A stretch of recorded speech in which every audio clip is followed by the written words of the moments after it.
He had already expected the things that Ereshkigal wanted to inform him. The government indeed raised its vigilance against the cult and is now developing ways to increase its security. Also, the city lord indeed received some heat from them because the city nearly got destroyed. They also submitted the drill to the researchers in hopes of discovering ways to counter it. As of now, this was their biggest project since a tool that could siphon vitality from the ley lines was something they could not permit to exist. Truth to be told, it wasn't necessary for Ereshkigal to tell him all of this. Cedric had no plans on entering the murky waters of politics anytime soon and frankly, he could already predict his actions based on the information they release in public. Still, he appreciated the gesture even though the old man was just doing this out of respect and necessity. It seems that the old man was set on forging a good relationship with him and he's not against it. I see. Cedric sighed after Ereshkigal concluded his reports. Wait here for a bit. I have to get something, well, someone actually. He didn't wait for them to reply. He made his way toward the basement and bypassed the security measures he installed there.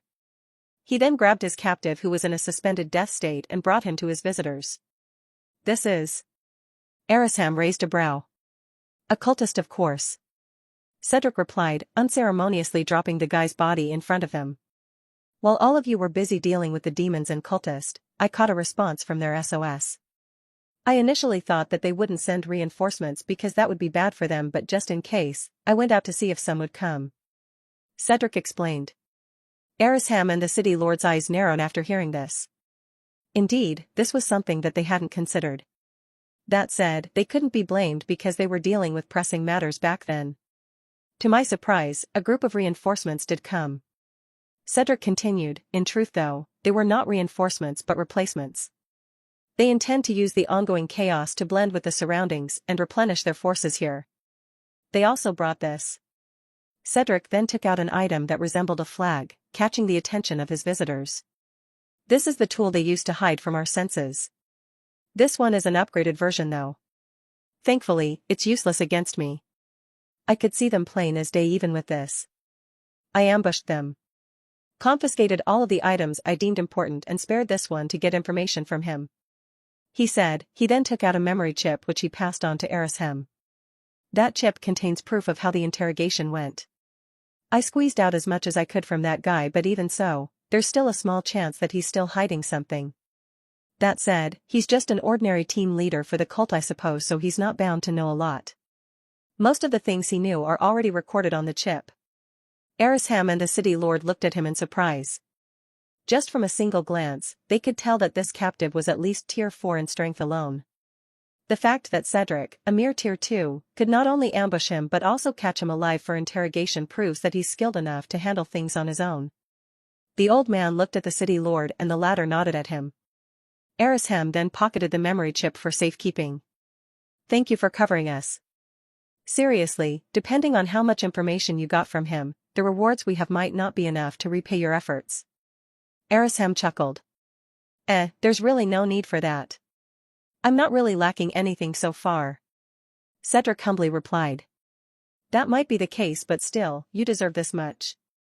The city lord replied before handing him something. It was a thick book and looked ancient too. The first thing he noticed about it was its smell. He could tell that this book had been passed down to many people already because the faint trace of their scent still lingered on it. Next was the appearance of it. The book was really old. It looked fragile to the point that he was afraid of touching it because he might damage it further. Still, from the way the city lord carelessly dropped it on him, it seems that the book was at least durable enough. Upon inspecting the book using the system, he was stunned. Record of laws. An ancient text filled with information about all sorts of conceptual laws. This book has been created since the dawn of the superhumans and it has been passed down to the next generation since then. Fabled heroes of the old updated this same book constantly, increasing the knowledge it holds, which also increases its value. This is something that a VVIP like you would have access to in the future anyway. The city lord didn't miss Cedric's surprise expression. Giving this to you this early only expedites the process, that's why we think that it might not necessarily be enough to compensate you for your efforts. This is really valuable. Cedric hesitated. Can I really keep this? See, that's the thing. You can't. The city lord replied directly, not mincing his words. At most, we can lend this to you for a year and that's it. I'm certain that you could already tell how ancient this thing is. This isn't a copy of the book. It's the original one. Each page it has is filled with knowledge and traces of nomological insights about concepts and laws, making it very valuable. Its durability is low, so you have to be cautious of how to handle it. Erashem added on the side. Again, this is something that you'd have access to in the future anyway. We're just giving it too early to help you decide on your path of growth this early so that you won't have to fumble for a while. The city lord concluded. Cedric wasn't upset with this. Not at all. Even though he could only borrow this book for a year, it was already enough for him. Don't forget, Cedric has perfect memory and he digests information fast, so a year should be more than enough for him to memorize this book from cover to cover. I won't refuse it then. Cedric smiled, it just so happens that I love studying. This is perfect. Thank you. When he said this, he meant it. For Cedric, knowledge is the best possible reward he could ever receive from his service. Here, you can have this too. The city lord unexpectedly gave him another item. This one looked like a token. It has the royal insignia on it and he also saw initials embedded on its surface. Cedric noticed the astonished expression of Erashem on the side, which made him really curious about what this item was. Starlight Royal Academy's token. A proof of eligibility to partake in the Starlight Royal Academy's entrance examination. Note: this item is currently ownerless. Tip: smear a drop of your blood to this item to bind it to you. Cedric inhaled sharply upon finishing his inspection. It turns out to be the Starlight Royal Academy's token. No civilized superhuman wouldn't know of the Starlight Royal Academy. It wouldn't be called the breeding grounds of legends for nothing. Just like the book, the Starlight Royal Academy has existed since the dawn of superhumans. It has raised so many superhumans and almost all of those that left a mark in humanity's history once studied here. Hell, even their dropouts were formidable enough to protect an entire city alone. One had to know that admission to the Royal Academy was extremely strict. This token only guarantees the right to participate in their entrance exam. No amount of merit could guarantee direct admission to this academy. This token itself isn't sold anywhere. It is earned by either performing meritorious service or granted by someone of high authority. This is too much. Cedric hesitated greatly upon the implications. Take it. The city lord urged. You deserve it. Besides, your growth will just be stagnated if you remain in my city. Your real stage is there, at the royal capital. Perhaps even the whole world itself. Don't limit yourself here, you've got a bright future ahead of you. This is a staggering faith in his abilities. It's honestly quite confusing for Cedric that a mere stranger like this guy held that much faith in his skills when he himself still thinks that he has a long way to go. That said, the city lord might be right. This city is too small for him, everyone in this room knows that too. I'll do my best to not disappoint you then. Cedric swore as he accepted the token. Glad to hear it. The city lord grumbled before standing up. Right, that's all we're here for. I'll see you when I see you, I guess. And just like that, his visitors left his home, leaving him feeling complicated. Can anybody tell me what happened there? Inside a dark-lit room, tension stirred as a group of people weren't able to say anything due to the pressure they're facing.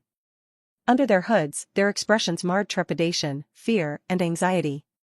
The longer the silence went, the heavier the atmosphere became. It's either one of you who starts talking or I will start picking people at random to turn into demon food. Everybody chilled upon hearing that threat. Just so you know, once I start doing the latter, it won't matter if you start talking. I will still feed you all, one by one, to the demons. Sir. You, what? The frightening man raised a brow, waiting patiently for whoever spoke to continue. We are working hard to investigate what happened.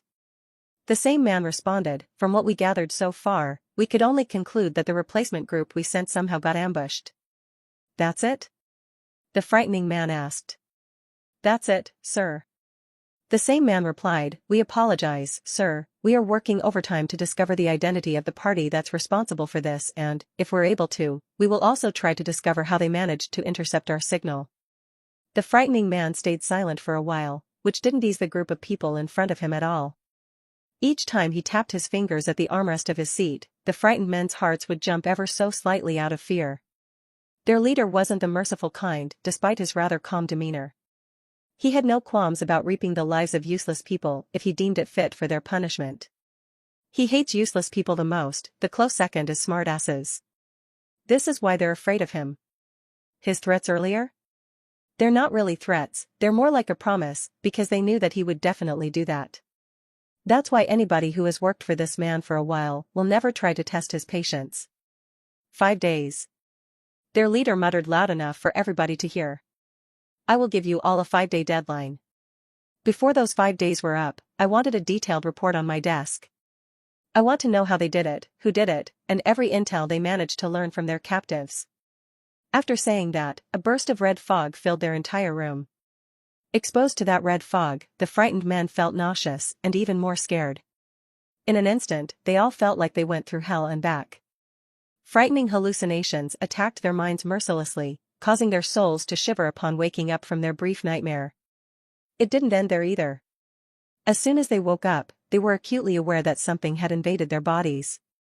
Upon closer inspection, they saw 3 worm-like creatures wrapped around their heart, brain, and soul, respectively.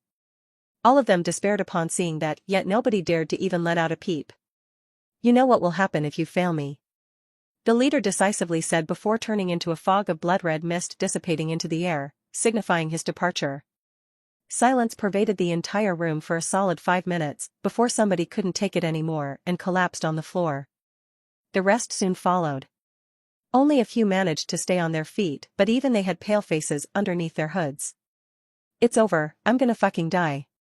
The first person to collapse despaired, murmuring softly as he refused to get up from his position. You're not helping, asshole. Someone harshly glared at him upon hearing what he said. That's because I'm not trying to help, you stupid bitch. Has all of your concubines drained what's little left of your cognizance? TCH. Actually, don't answer that, it doesn't matter anyway. We're all gonna die soon. You. Don't argue now. Someone interjected before the situation devolved even further. We're allies here, all in the same sinking boat. If you all want to have even a small chance of surviving, conserve your energy and pour your efforts into the investigation instead. That would be more helpful instead of arguing. TCH, easy for you to say. The crestfallen man replied, we've already tried investigating the area numerous times before this, and we discovered nothing. Not even a trace of the battle was left. It was a dead end. How are we supposed to submit something in 5 days? I think it would be better for us to start settling our wills and think of ways to cover up our incoming deaths. Don't be so pessimistic. Maybe there's a way out of this. We just have to think carefully. A way out? Way out of what? These extinction worms planted into us? Have you lost your goddamn mind? Even the slightest bit of touch or interference will trigger these worms to kill us right away. The only way out of this is by giving him what exactly he wants, and it's already established that it's a dead end, so what way out are you talking about? Extinction worms are a type of parasitic demon insects. When one latches onto a target, they will split into 3 and latch into their victim's heart, mind, and spirit. On their own, they will just slowly feed into their victim's longevity until they dry up. After that, they would search for another target.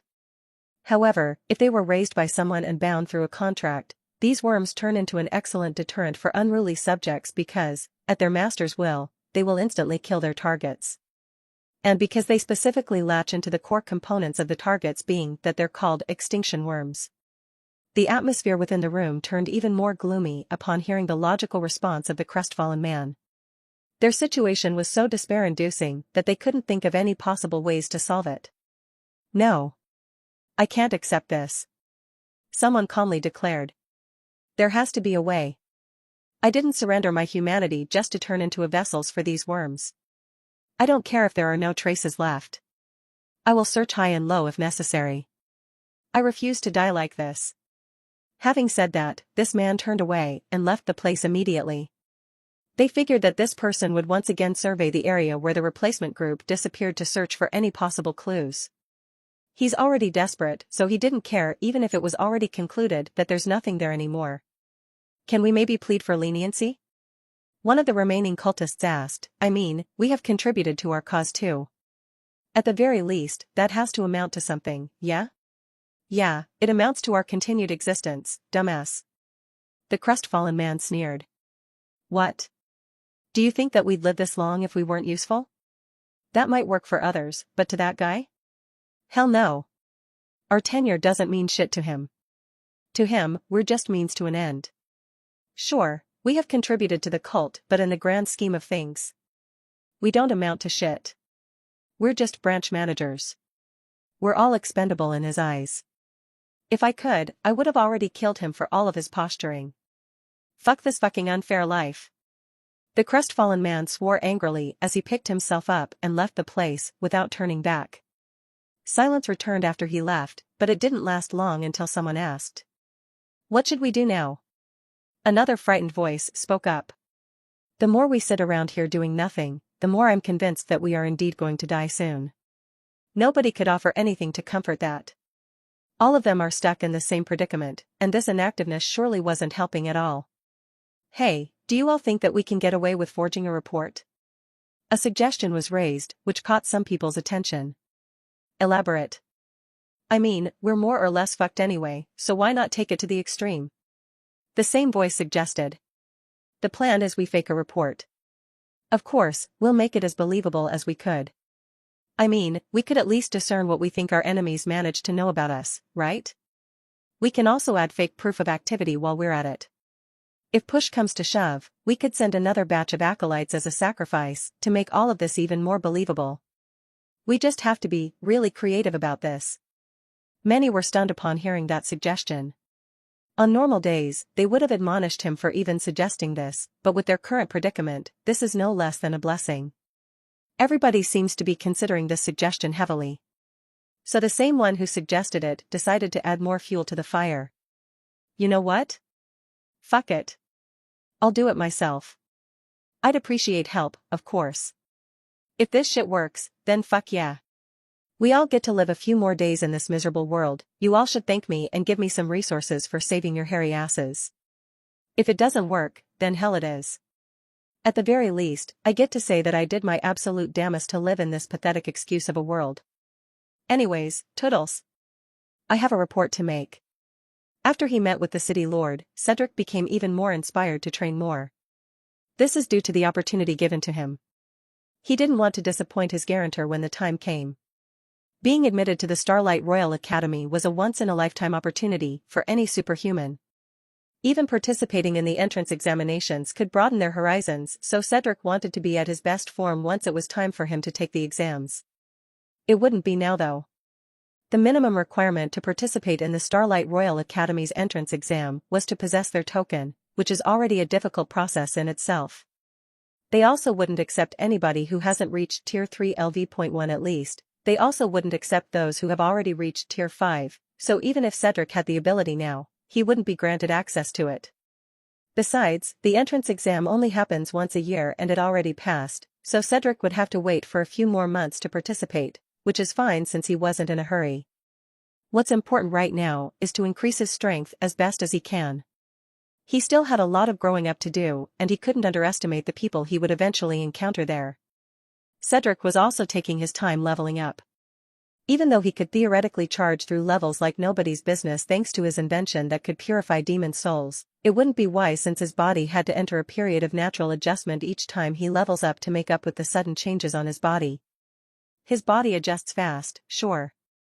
But he still wanted to be careful since his body was his foundation. Any instability in it will hamper his future growth. Right now, Cedric's focus was centered around training his sword intent and his sage arts. With his absurdly high comprehension ability, his grasp over the profundity of sword intent was rising higher and higher each day that passed. Right now, he could safely use this skill for a whole minute without any consequences.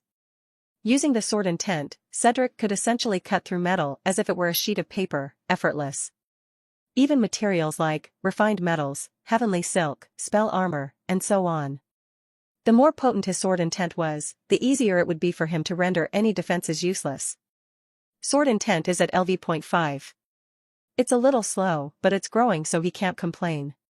In fact, it's natural for his progress to be slow, considering the difficulty of comprehending this skill. As for his sage arts, he has Sunlight Manifestation, Jester's Mask, True Sunfire, Sunlit Stars, and Luminous Arsenal. Sunlight Manifestation is a skill that allows him to generate and control true sunlight despite not having seen a real sun before. True sunlight and sunfire are incredibly lethal against demons because they possess evil vanquishing attributes. Through this skill, he could shape sunlight however he pleased, turning it into lightning spears, swords, concentrated beams or lasers, and so on. Jester's Mask is the sage art of deception. It helps the user to create a disguise that cannot be seen through normal means possible. It allows for a comprehensive transformation to the point that even the user's thumbprint changes. It can also be used to suppress one's power, making them seem weaker than they actually are. True Sunfire is the counterpart skill of Sunlight Manifestation. It summons fire that could eventually grow as hot as the sun's temperature, maybe even surpassing it through the right means. Just like Sunlight Manifestation, this skill allows Cedric to shape and generate true sunfire according to his will. As his current expertise at this skill, he could reach temperatures as hot as 2000 degrees Celsius, which is enough to cause severe damage to anything it touches, and it's nowhere near done growing. He's only ever limited by his own tier and level. Sadly, he never had any chance to get much experience handling the current maximum temperature he could reach because, 1. This temperature is already enough to kill any available targets he has, and 2. His current weapon arsenal couldn't endure such a high heat like that. They would melt in his hands if he ever tried. He really should buy new equipment for himself, but right now, he truly has no immediate need for his, so he's putting it on the sidelines. Sunlit Stars is a zoning type of skill. It spawns an energy construct which also serves as a turret that he could set and forget.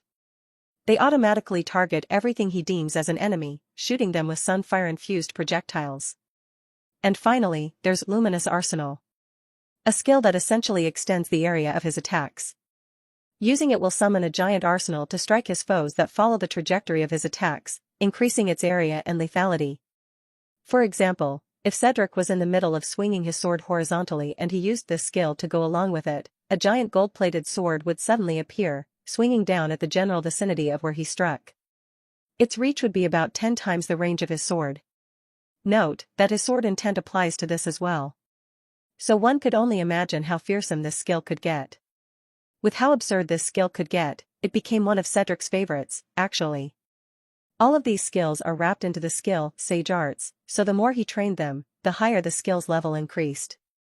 On another note, Lightspeed could also be considered a part of Sage Arts. He doesn't know why it was given to him separately, but he was not complaining. With the growth of the Lightspeed skill, his speed was steadily approaching the true speed of light. Once he maxed this skill out, speed of light would be his actual speed and it wouldn't have a cooldown anymore. Who knows? Maybe he could even figure out a way to go faster than light. Aside from these skills, there are still more skills listed under Sage Arts. Cedric just didn't practice everything he saw in there because he wanted to focus on what he got so far. There are few skills that he would like to learn soon, but right now, what he has is sufficient enough. Actually, it wouldn't be wrong to say that he's already loaded with absurdly powerful skills. Considering that he's only tier 2, this could already be considered cheating, however, he doesn't mind that. With how dangerous this world is, the more absurdly powerful he gets, the more he can secure his existence. That's why he's not opposed to cheating, since nothing's fair in this world anyway. Done with today's training, Cedric could be found relaxing in his living room, casually eating some snacks while watching random videos online. He was initially expecting this day to be rather dull just like the previous days he had, however. The sudden breaking news changed his perception about that. We apologize for interrupting our regular programs. We just received news from the Climate Oversight Bureau, COB, that we are expecting the arrival of a black sky as early as next week. The prediction of the experts about the black sky's intensity for all areas will be displayed on the screen right now. We strongly suggest that everybody cooperate with authorities to prepare for the upcoming disaster, for it would increase your chance of survival. That's all we have for now. We will be updating you in real time should any changes occur. Thank you for listening, God bless you all. A black sky, huh? It's been a while since that happened.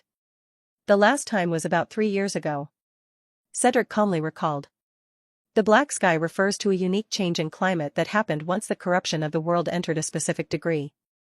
This phenomenon originates from the outer world due to the sheer density of corruption out there. This event not only darkens the sky, as its name implies, but it also causes all demons nearby to enter a berserk state.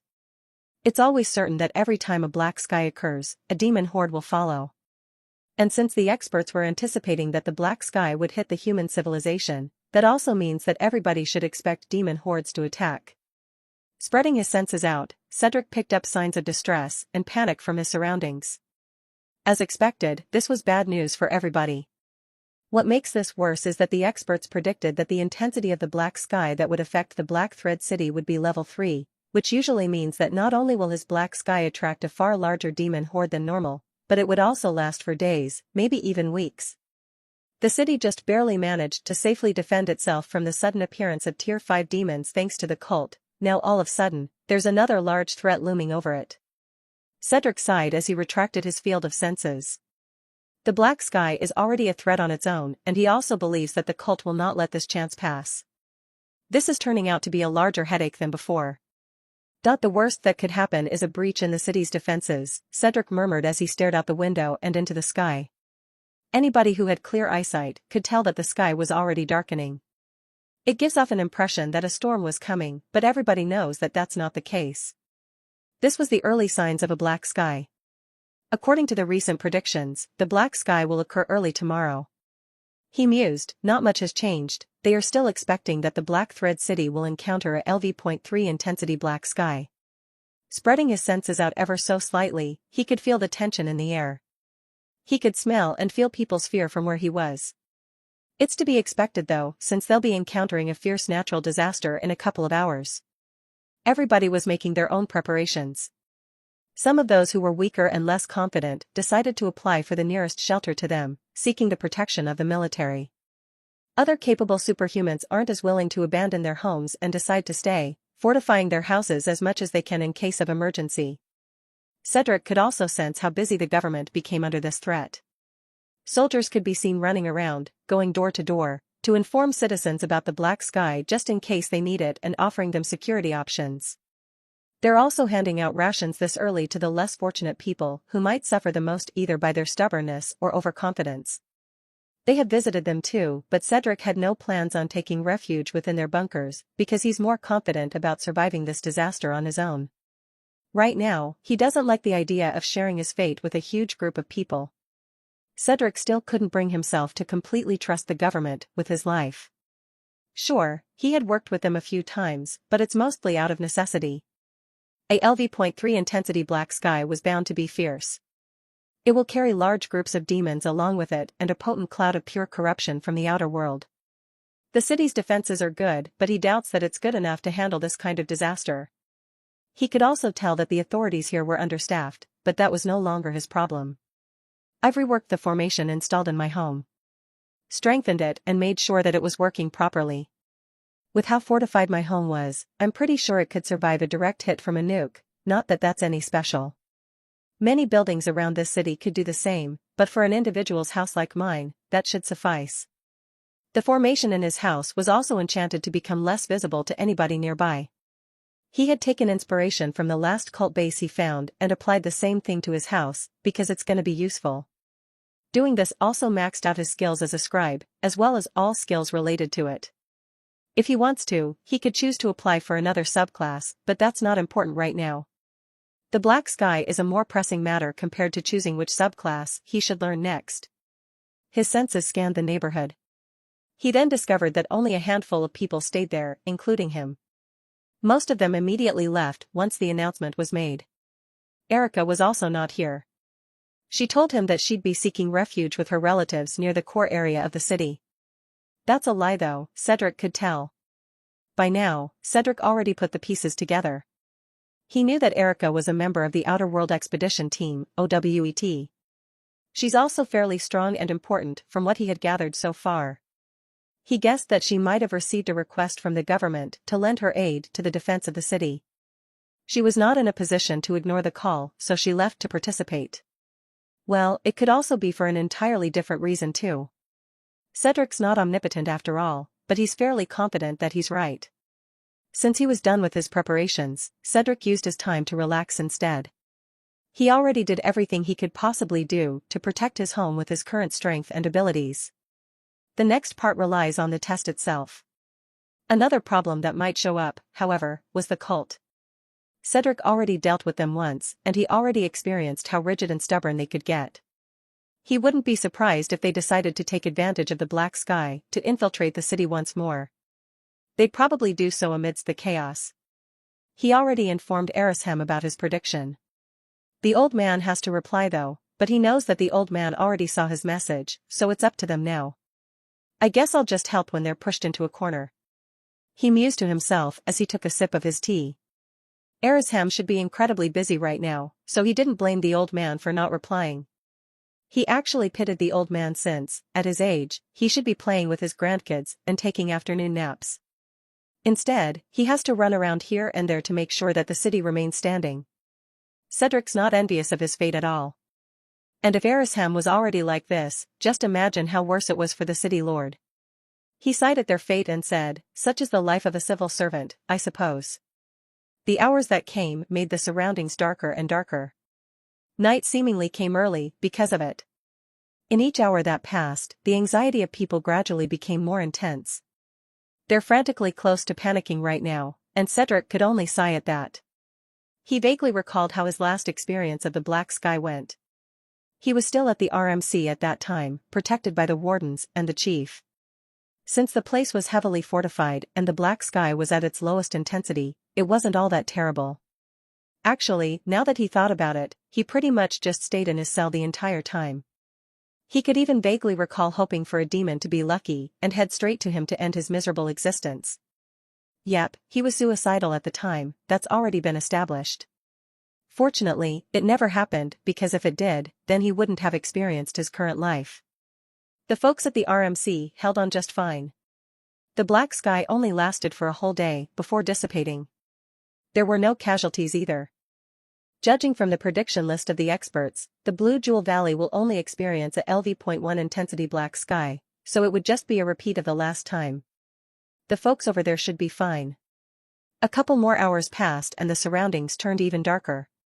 Usually, though fake as they might be, the streets will still be slightly illuminated by the stars in the sky or the gentle gleam of moonlight. However, because of the black sky's steady march, bleak darkness enveloped the entire city. Surprisingly, my senses remain unimpeded still. Cedric mused to himself. Indeed, even with the blanket of darkness covering the entire city, Cedric could still use his senses clearly. The people around him, however, were already feeling dread creeping up to them. Surprisingly, Cedric didn't even bother turning off the lights in his house. He freely used electricity as he pleased because it was still available somehow. Even if it doesn't, he had generators ready to use just in case. He didn't bother doing anything to lower the visibility of his house because the formation he installed was already doing that. Besides, he's confident enough to be left behind here, so it really wasn't a big deal. It was then that he suddenly felt a faint shift around him. Under his observation, darkness seemingly swirled and became even heavier. That was then followed by the potent stench of corruption rising constantly. This was the sign that the black sky was starting. Without needing to look outside, Cedric saw the darkness swirling above the city while releasing potent corruption. The feeling was all too familiar to everybody because of their hell dives, only this time, the corruption was heavier. Maybe it's because it came from the outer world. Who knows? Cedric sensed panic rising amongst the citizens. This was a sign that the others felt it starting as well, or at the very least, guessed it. It has already reached LV.1 intensity in just a few minutes. Cedric whispered as he continued observing his surroundings. The air turned murky all of a sudden. A sinking feeling struck everybody's heart as they sensed it. The foreboding sense of dread intensified as if their instincts were alarming them of what was to come. Then, they heard it. It was faint at first, but it was unmistakable. A faint snarl coming from a distance outside of the city walls. Everybody's heart tightened at that. It was then followed by tremors and the sudden descent of killing intent blanketing the city. That sign was unmistakable now. The demon horde has arrived. The stench of demons was all too familiar to Cedric. And because his home was near the outer edges of the city, his field of senses caught sight of them earlier than everybody else. Just a reminder, these aren't purgatory demons. Killing them won't reward them with demon souls. These demons, however, are the real deal, and they're deadlier than their purgatory counterparts. Additionally, these demons will be under the influence of the black sky. They're bound to be in the berserk state, making them more aggressive and irrational. The soldiers should be prepared to face them in this state. In a surprising turn of events, however, the moment the city scouts reported the sight of the first few demons of the Horde, they sent a signal to their comrades, and all of a sudden, light emerged from the city. Ah. So that's why there's a lighthouse there. Cedric was suddenly enlightened. This lighthouse was something he'd seen multiple times during his tour of the city. At first, he was puzzled about its function since it was built in the middle of the city no less, but now that it shone a light that contested the darkness of the black sky, he understood its purpose.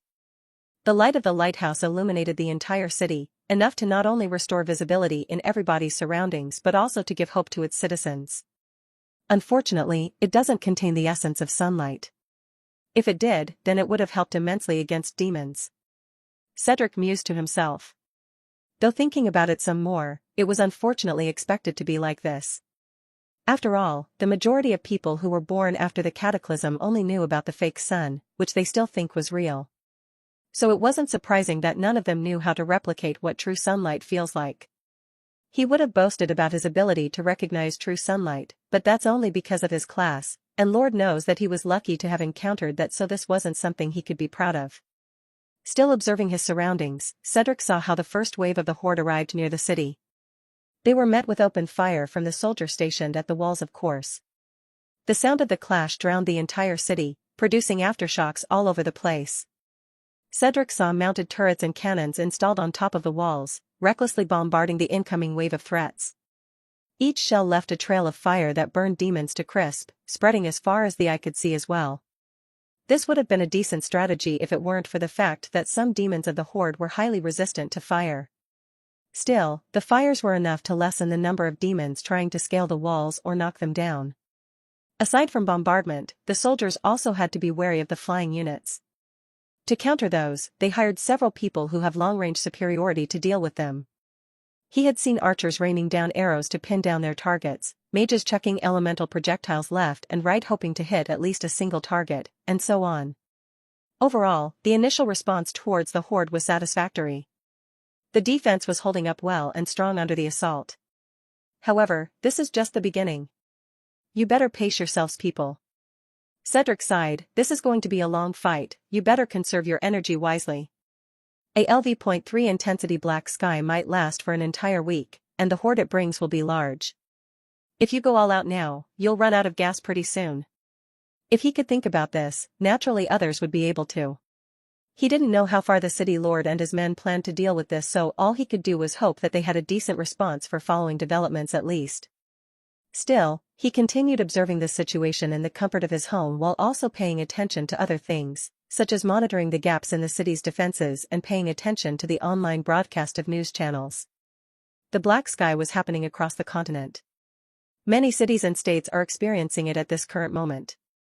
The reporters were doing their best to relay real-time information coming from this place to inform their audience about it. The casualties are piling up at other cities. Cedric clicked his tongue as he just received the news. Unfortunately, other cities were unprepared for this disaster despite being informed a few days prior. As a result, they're having a difficult time defending against the Horde that came with it. The government was trying to send reinforcements to these cities, but it was going to take time before they could arrive. By then, their casualties might climb up even higher. At the same time as he learns of that, he also discovers that another wave from the Horde arrived. The following wave was larger and more resistant to the bombardment. With a quick scan, Cedric counted at least 5,000 of them attacking the city from all sides.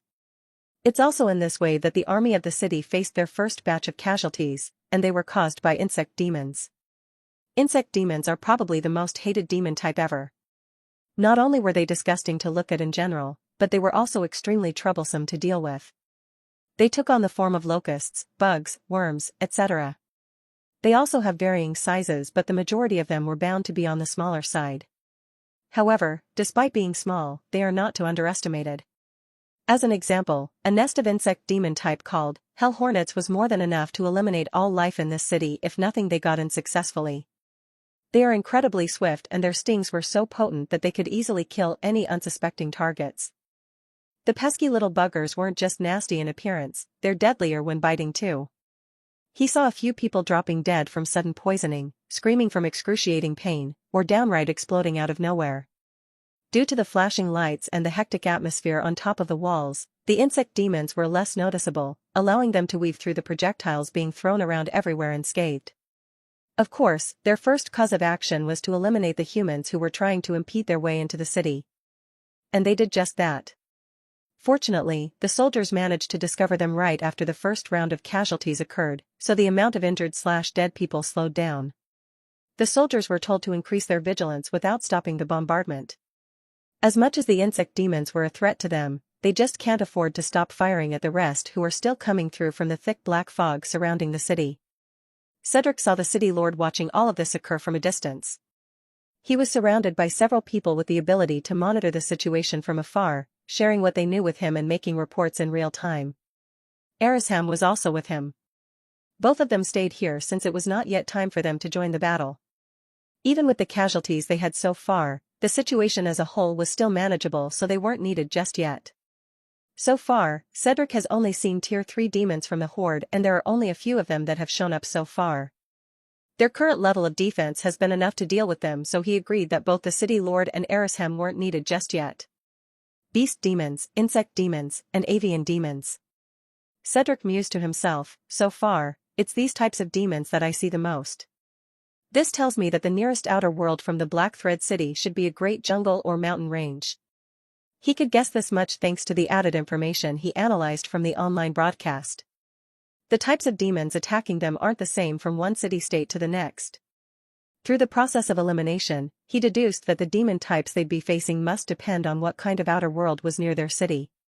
Not like knowing that helps, at the very least, this tells me that I should expect greater numbers of demons coming this way because of that. After all, whether it's a great jungle/rainforest or a mountain range, both are crawling with tons of demons. This actually made him worried because the number of demons appearing so far didn't match his expectations. Not that it's too much, it's the opposite, there's too little. Which made him assume that there must be more hiding at the very far back, or at least, making their way here. Unfortunately, his field of senses couldn't reach that far, so he had no way of confirming this. Though he had a sneaking suspicion that he was right. Speaking of his field of senses, he noticed a strange movement amidst all the chaos. After focusing on that, a grimace made its way to his face. I knew it, you pests wouldn't miss this chance to implant more chaos to this city. Cedric snarled as he abruptly stood up. Hold steady. Be alert. Pace yourselves, everyone. We're in for the long haul. Damn pests. Die. Aim properly. How can you even miss when there are large clusters of them? Are you dumb? Watch out for the insect demons, they could somehow avoid the bombardment. The cacophony of screams and shouts echoed atop the city walls. The current situation was too hectic for everybody and the atmosphere was tense. Down and outside the city, the growing sea of horrors were plainly visible to them. The horde of demons was seemingly endless. Some of them actually wonder if they had enough artillery shells to support this long-term bombardment. This defense will surely cost the city a lot. Thankfully, even with all the chaos so far, the situation was fairly stable. Only a handful of demons were able to survive the bombardment, and those who did were dealt with swiftly by their ground troops. The sudden appearance of the insect demons threw them off guard for a bit, but that has passed now. People just don't have time to linger at the surprise. If they do, more of them will die. Thankfully, everybody who's participating in this defense had experience and could adjust swiftly. So far, they've seen beast demons, insect demons, and avian demons. If anybody was counting the horde so far, they must have lost count already due to how hectic it is here. The black sky was really horrible. Thankfully, the lighthouse provides them with sufficient brilliance to see their enemies. This battle would have been lost before it started if they didn't have that around. Of course, the lighthouse was strictly defended as well. Even though it was near the core of the city, far from the heat of the battle and invulnerable so far, they just couldn't let it be without protection since it was crucial for the defense. It will only take one deranged fool to turn that thing off and the city will be destroyed. They can't be having that. On the east side of the city walls, the siege looked more intense. The number of demons appearing on this side seems to be greater compared to other sides. This caused the people who were originally stationed here to ask for reinforcements, and they received it. Still, they're having a more difficult time even with the backup. Thankfully though, someone came to help them out greatly. Boom. Boom. A woman fired off beams of concentrated magical energy towards the horde, decimating large clusters at once. Her face was solemn and chilling, one could even say that she's disgusted right now. She twirled her wooden staff and summoned numerous glacial spears behind her. She then pointed her staff at the horde below and the spears flew off. Boom. Boom. Boom. The ground shook when the glacial spears landed. The attack itself left large clusters of sharp icicles behind that formed a wall, slowing down the advancement of the horde. Some demons foolishly tried to break the icicle wall while some cleverly evaded it. The woman didn't seem to care about how they dealt with her last attack because she was already casting another one. This time, 4 magical circles appeared behind her as she slammed the butt of her staff on the ground. She closed her eyes and concentrated. She then focused her mana on the medium and launched a spell that caused gravity to lose its meaning. Numerous demons started floating, and even the flying ones lost control over their body. The spell seemed to affect a 1-kilometer zone where gravity was nullified.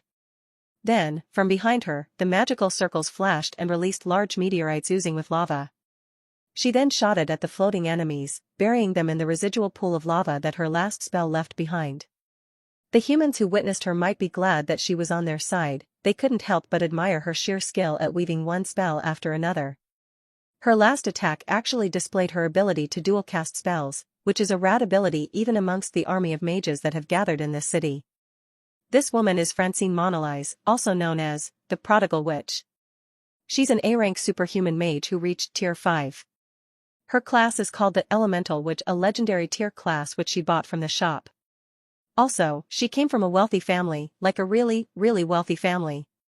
She's considered a genius because of her innate aptitude and willingness to pursue the path of a mage, but her real strength lies in her wealth. Why else would she be called the Prodigal Witch then? Almost all of the expensive skills that the system shop offered? She has it in her possession. She even learned most of them and could use them effectively in battle. According to what the public knows, Francine knows and uses at least 30 powerful spells, which should have been impossible. Additionally, her equipment was also the most expensive stuff available on the market. Technically, she shouldn't be able to learn more than 10 spells at her level and even with her class. But this was only applicable to those who couldn't afford the means to buy items that give them additional spell slots. Francine? She has a bracelet that allows her to add 10 more spell slots equipped, and she has 2 of them. Money has never been a problem for her. Even with the way she wantonly spends her inheritance, she would still have enough to live for at least 5 lifetimes. That's how wealthy her family was. But while most people are dazzled with her ability to wantonly spend money, even granting her the moniker of the Prodigal Witch in the process, her alignment was very much clear from the way she performed at the city defense. She hates demons to her core. Not only she's disgusted by their existence, she abhors them for some reason. It is said that the reason why she's learning all sorts of spells, not minding how much money she wastes by doing so, was to ensure that she'd have sufficient firepower to deal with them by herself. And behind all the glitter and glamour she exudes, people can't deny that she has talent.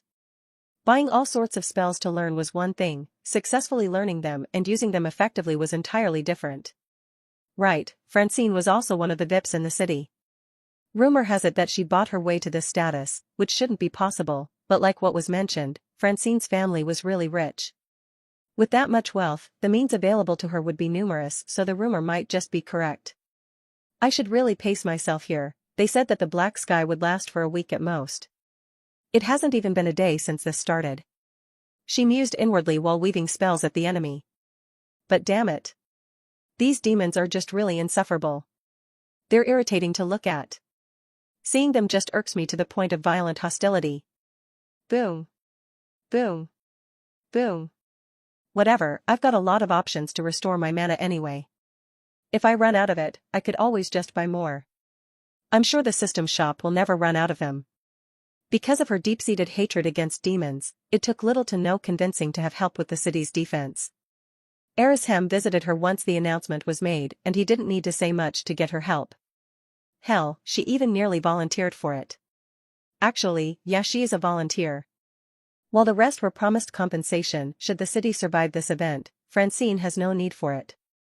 Even if they wanted to pay her, she wouldn't accept it because, to her, any reward she might receive here would just be a spare change in her eyes due to her staggering wealth.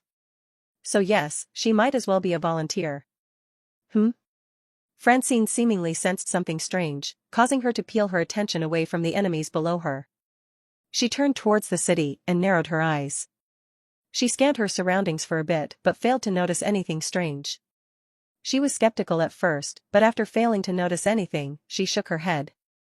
I could have sworn I sensed something just now. She mused inwardly. She sensed a presence brushing near her range. It was faint and it didn't linger, so she wasn't able to latch to it. However, because everything happened too fast, she thought that must have thought wrong. Must be some kind of demon using illusions then. She thought to herself before nodding, yeah, that makes sense. These demons are cunning and wretched. I wouldn't put it past them to resort to such means. Having that thought, her hatred against demons was reignited. Once again, she released a volley of spells at the horde below. The matter of that mysterious presence was thrown at the far corners of her mind, replaced by the sheer need to kill more demons to appease her anger.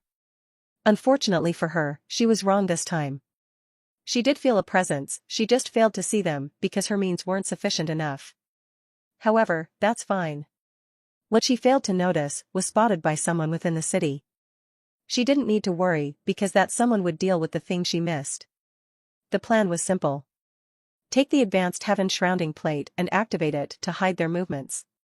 Stay away from the direct line of fire and observe the situation from afar.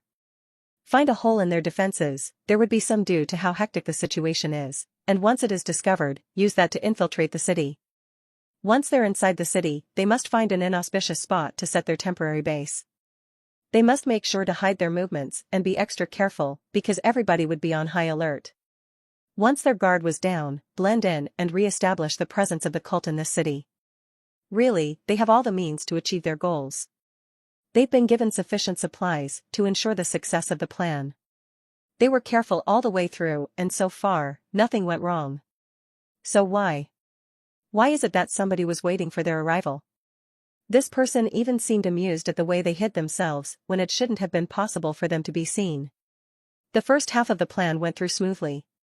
Superhumans of the Black Thread City were indeed too busy to notice their movement. Hell, even if they weren't, the heaven shrouding plate should have essentially turned them invisible to all senses. The demon horde was strong, as expected from a LV.3 intensity black sky. The humans were holding on, but the cultists knew that this was just the beginning. They've seen the part of the horde that humans haven't seen yet, and truthfully, it'd be difficult for this city to get out unscathed from this attack.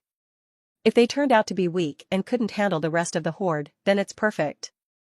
This city will turn into ruins, a place that will fall under the hands of the cult. It'd be great if the black sky swallowed this entire city. And so, using the gap in their defenses from their observations, they infiltrated the city. They had a close shave with Francine. She seemed to have sensed them briefly, and that made them nervous. Fortunately, though, her instincts were no match against the prowess of the heaven shrouding plate and they successfully moved past her. Inwardly, they were already feeling jubilant. They managed to get into the city because of that. They kept their guard up of course since the city lord was around, but deep down, they were already grasping their success since not even the city lord could see through the tool they were using. The city lord failed to sense them back then. With the improved version of the tool, it should be even more difficult for that old man to sense them. That's why they were already thinking that they've succeeded. But just as they were about to search for a spot to set up a temporary camp, they encountered him. Nobody saw where he came from. He wasn't deliberately hiding, but if it weren't for someone from their side spotting him, they would have missed him altogether. The man wore a mask that covered half of his face. He had long crimson red hair, wearing a scarlet combat suit with pauldrons on the joints. A sword was slung on his back and on his waist, a pair of guns were holstered. He sat by the roof with an amused expression, looking down at them. Yes, he's looking at them. They even tested if he could truly see them by moving places, but to their absolute surprise, his gaze was following them closely. All of them felt chills running down their spine when they realized that. Who is he? Why is he here? Could it be that he was expecting them to come? More importantly, how the hell could he see them? Not even the city lord could see them, so how come this man could? The atmosphere suddenly turned tense when they saw him standing up. He then jumped down and landed right in front of him. The group of cultists drew their weapons in trepidation, feeling the pressure of the unknown man in front of him. "You people are seriously annoying." The man's gritty voice echoed in their ears. There's no mistaking it now. He indeed sees them, and now he's even talking to them. There were no people around except for them, and there was no way that this man just happens to monologue in this exact spot. "I thought you all would have learned your lesson and never stepped foot into the city ever again." He sighed. "Did you honestly think that just by adding a few more symbols into that formation of yours, you'd be perfectly invisible? If so, then congrats, you all are the most delusional people I have ever met." After saying that, the man snapped his fingers. That's when things started to truly spiral downwards for them. A dome of light flickered for the briefest of moments around them. Had it not for them being on guard, they would have probably missed it. But even if they sensed it, they remained helpless anyway, as it happened too fast for them to react. And then, under their dumbstruck gazes, the tool that they're so proud of, the same tool that they're capitalizing on to annex the city and use it to accelerate their grand scheme, let out sparks and malfunctioned. It even got destroyed beyond repair, without them knowing how. Without their tool, their invisibility wore off. The cultists then felt naked all of a sudden. All of their confidence, their bravado, dissipated like snow under the glare of sunlight. "Unfortunately for you, my senses are far sharper than most. Your pathetic tool is nothing more than a mere curtain to my eyes. Also, I've seen that thing before. The ones that tried to replace the pests we purged took one with them, and I've confiscated it." The man's words caused their stomachs to sink even lower. "I've studied it, learned everything I need to know about it. Hell, I could even make a better one if I wanted to. At the same time, I also know how to effectively disable it like I just did." He continued. "You all are trapped here with me. You can try to ask for help from your superiors, of course, you could even tell them what I just told you all. Though I can't guarantee that it will reach them. I don't want too much attention right now, you see." They easily understood what he was implying. Long story short, they're fucked. The only way they could get out of here alive was by killing this man and hiding in plain sight within this city. Leaving this place right now would be suicide, since most of the superhumans were on high alert. "So, what's it going to be, gentlemen?" He asked them with a mocking smile. "Are we going to fight to death, or y'all just content looking at my handsome visage? Either way's fine with me, so you pick. Kill him. He's alone." There's really not much to say after that. This was their only way out. So long as this man was around, none of their plans would work. The longer they wait, the more dangerous their situation becomes. As soon as their field leader made a decision, all of them came at the man with the intent to kill. There were no traces of mercy in their movements. Each one was determined to end the existence of the man before them to ensure their safety. Sadly for them, this doesn't change anything. They should have known that a man who could confront them fearlessly must be really confident about his chances. They shot him with bullets, magic, poison-coated weapons, etc. Some even scattered traps around him, hoping to limit his movements and make him suffer. Others charged directly at him with cold weapons oozing with sinister intent. There were around 20 of them around, and each one attacked the man with the intent to kill. Sadly, before any of their attacks landed, the man disappeared like a ghost, leaving behind an afterimage that seemed to be mocking them. Bang! Bang! Bang! They didn't even see that coming.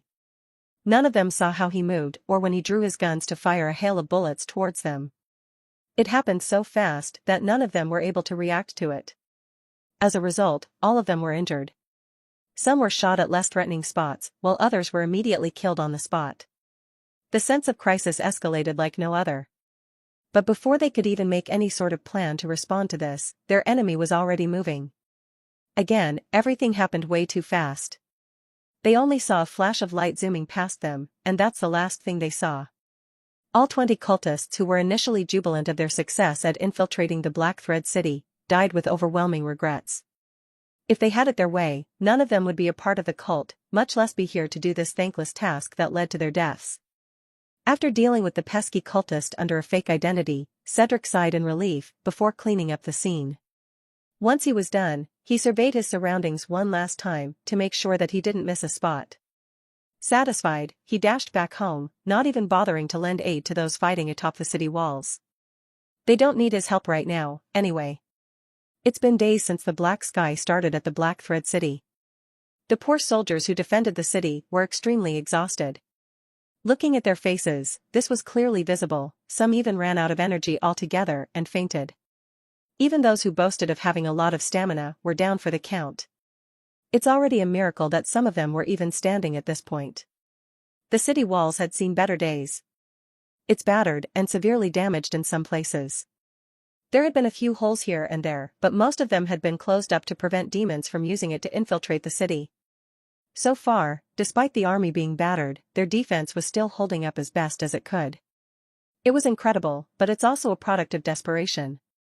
The city must hold on, after all. The only reason why the city still stands is because of the reinforcements. The Black Sky ended early in other cities, and those who were willing to help were sent to cities that were still being sieged by demons. It's really difficult to endure the ceaseless discharge of demons coming from practically nowhere. The corruption that the Black Sky brought with wasn't helping either. There were some people who caved into the temptation and needed to be restrained because corruption took hold of their minds. Still, the defense must go on. Humanity already lost a few cities and islands due to the Black Sky these past few days. Everybody knows that they must work hard to make sure that this city won't fall into the hands of demons too. Cedric observed the entire situation in the comfort of his home. He felt slightly guilty for not helping, but he shamelessly endured it. He knows that they could still hold on, and they don't need his help just yet. If they do, he would know, and he will take action. Besides, this works as a test for humanity altogether. It also serves as a reminder that their fight against the demon race wasn't done just yet. This pressure will pave the way for geniuses to shine and discover more about themselves and their abilities. He already saw it happening during the past few days, which bolstered his decision to stay put until he's absolutely needed. Having this line of thought made him sound arrogant, but at the same time, Cedric was aware of what he could do. There is a high chance that one move from him could turn the situation around.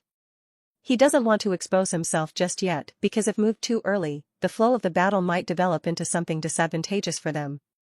Cedric was also on the lookout for any signs of the cult trying to infiltrate the city again. He wouldn't put it past them to send another team just to make sure that their plan succeeded. So far, he hasn't sensed anything yet, but just in case, he will keep paying attention to his surroundings, being very careful not to miss a detail. 2 more days passed and the Black Sky was nearing its end according to the predictions. Since they said that a LV.3 intensity Black Sky will only last for a week, this should be the last day of the Black Thread City's suffering. Those who were still holding on gritted their teeth and persevered. It's down to the last few hours. After this, the city will be safe and everybody can rest. Some people looked at the swirling dark clouds above the city, cursing it and hoping for it to go away soon. Compared to the first day, the Black Sky had visibly thinned out. Some rays of fake sunlight were passing through it, which was a great sign. Still, unless this thing completely goes away, nobody can relax just yet. More reinforcements came to the city to help defend it. They were a welcomed addition because Lord knows the city needs it. At this point, Tier 5 demons were showing up from the dark fog, wanting to tear down the city walls. With how exhausted the army was, they had to rely upon the reinforcements to kill them. If they couldn't, then at least send them back from where they came from. Even as the Black Sky faded ever so slightly with each hour that passed, the Horde was still restless and they continued appearing despite many people's prayers for them to stop. It wouldn't be wrong to assume that the Horde should be weakening now that the Black Sky was almost over, however, that's just not how it works.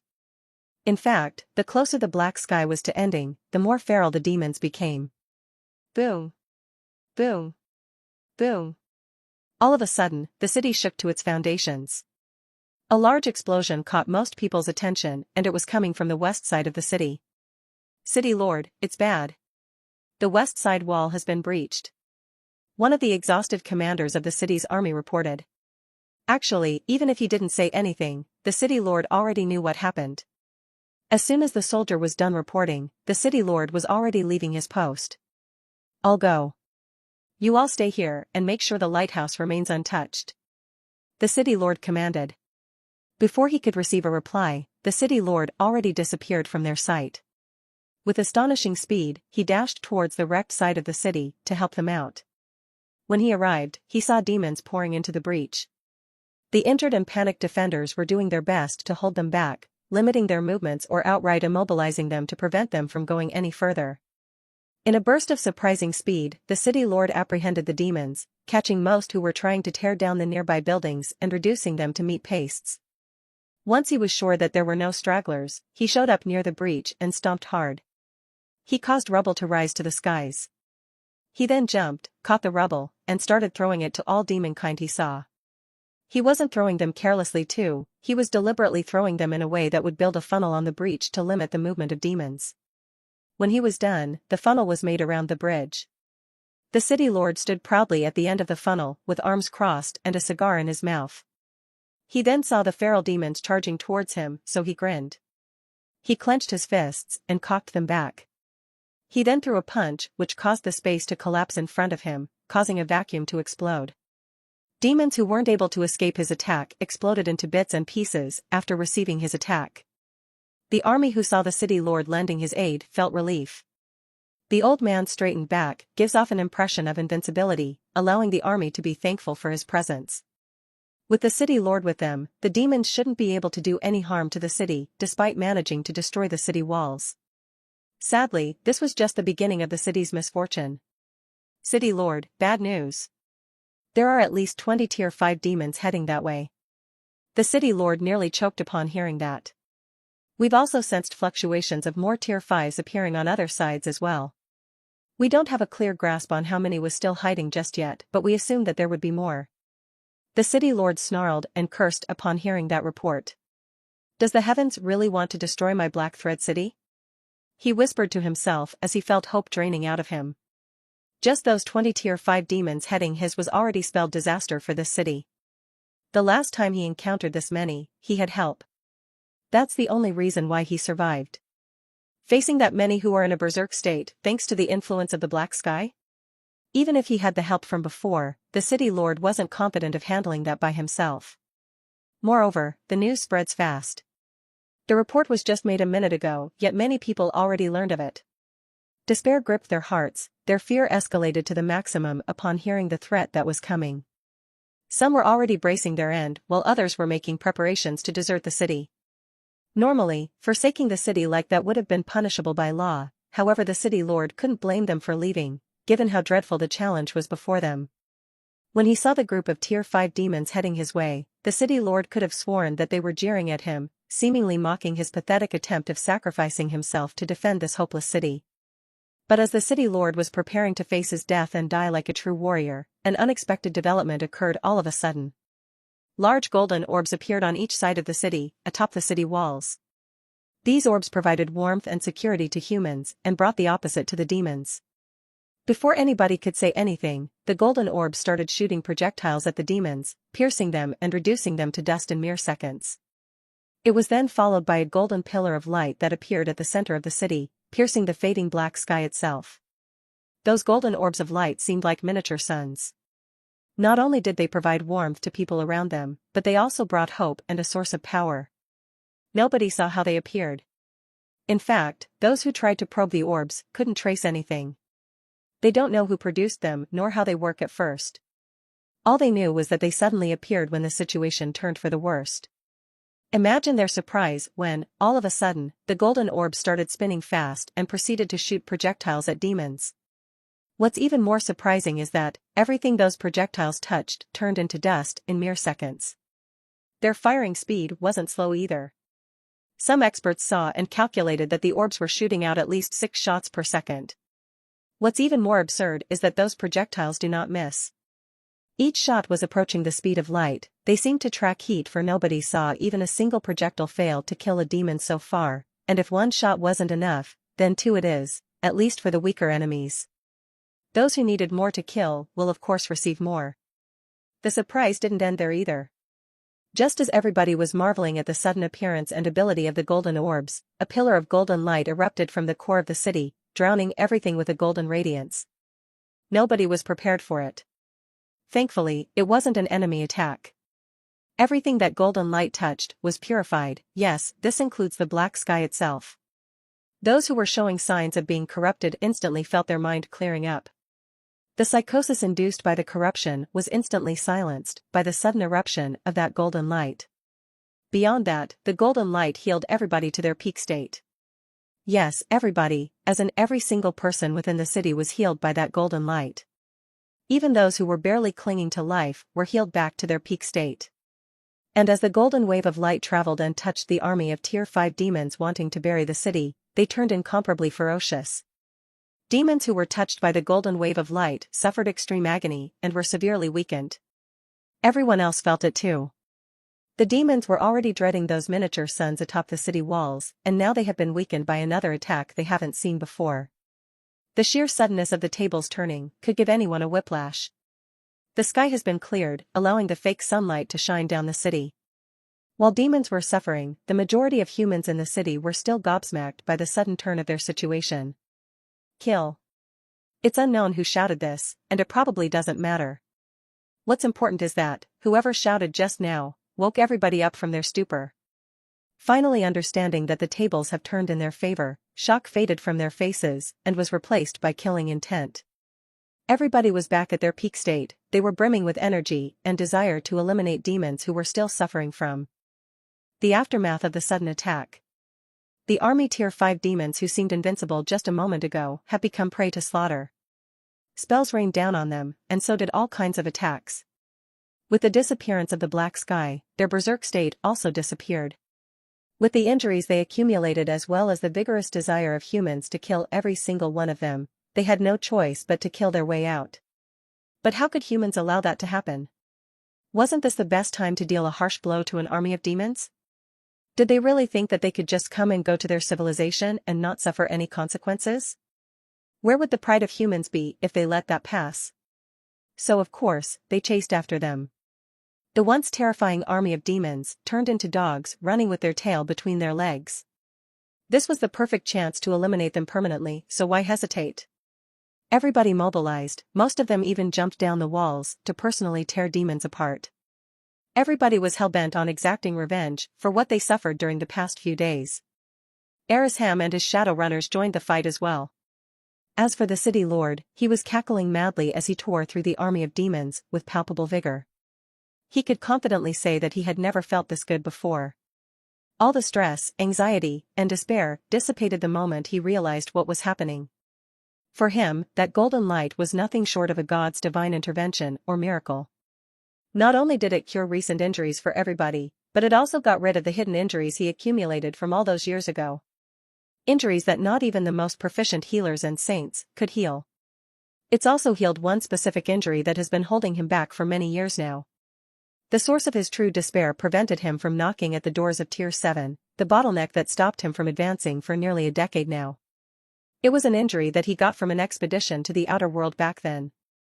It left a terrifying wound across his chest that has scarred but not completely healed even after spending most of his fortune on specialized treatments. The truth about that injury is that it's accompanied by a deadly curse that chained the city lord's potential. Originally, unless he killed the one who did this to him, this injury would have remained for as long as he lived. But that golden wave of light changed it all. That golden light seemed to be the bane of all evil. Under its radiance, the lingering curse on the city lord's body dissipated like snow under the sunlight's glare. Even as he threw space-rending punches left and right, the city lord didn't feel tired. It's the opposite actually, the more he did this, the more exhilarated he became. The vigor of the martial king exploded at once. It's already astonishing even while he's injured, but now that his injury was removed, forget about being tired, the city lord felt like he could do this all day. The city lord knows his body better than anybody else. Since the curse that had been holding him back was removed by the golden light, he could feel his suppressed vitality returning to him and his latent potential exploding. The only scar on his body, which also coincidentally carried the curse, has now completely disappeared. It wasn't the golden light that did, but it's more or less the same. More importantly though, the real reason behind the city lord's exuberance, he could now feel his imminent breakthrough within reach. The city lord felt so relieved that his eyes turned misty. He was emotional and nobody could blame him. He knew very well how much suffering he endured from that pesky curse. How much he lamented over the fact that he could not get through the next stage. After more than a decade of searching for answers and failing, it turns out that only a mysterious aid from an unseen helper would do what he had been seeking all along. He wanted to complain, but he really couldn't.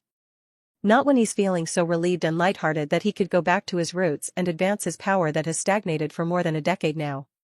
As for the one responsible for this sudden turn of events, well, he's back in his house, pale and extremely exhausted.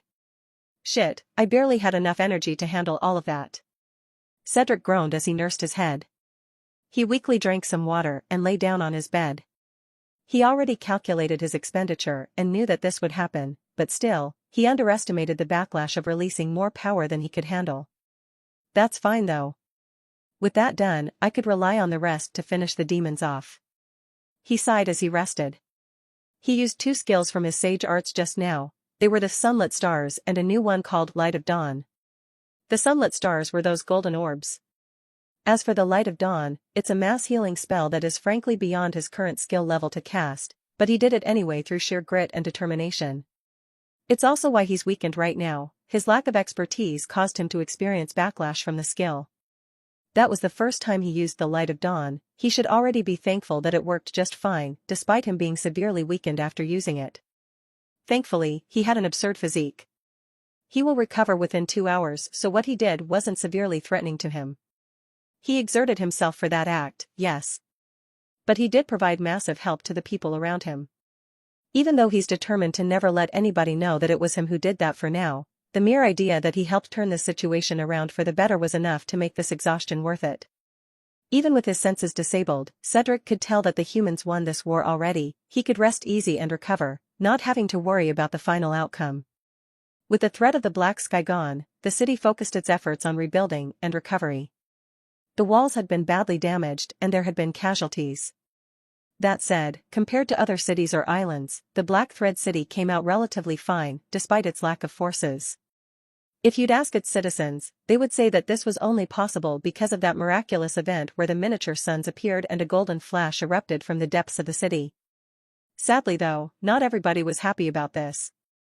While they should be thankful that the city was saved in the end, some couldn't help but feel doubtful and bitter about that mysterious expert.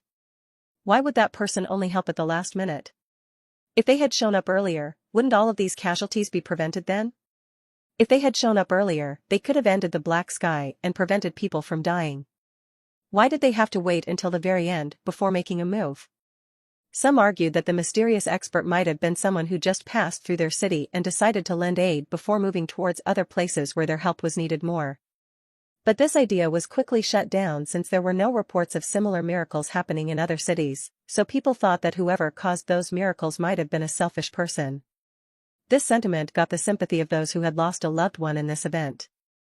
Some even decided to march to the city lord's office to file a complaint and have whoever it was take responsibility for the deaths of their fellow citizens. Suffice to say, none of them even made it to the doors of the city lord's office due to the simple fact that the mysterious expert did more good than bad, if you could even call it that. The grateful people and soldiers that the mysterious expert saved ruthlessly rebuked the self-entitled pricks and jabbed at their bruised egos, making them realize that casualties in this kind of event were to be expected. All of those who died participated in the event, with full consent, that there was a possibility of them dying in their duties. They told these people that they should even grovel at the foot of that mysterious expert's foot should they even announce their presence because, without that person, all life in this city would have been lost.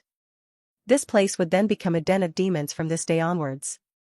Facing the ruthless attack on their conscience, the self-entitled and self-important pricks went back home dejectedly with even more bruised egos.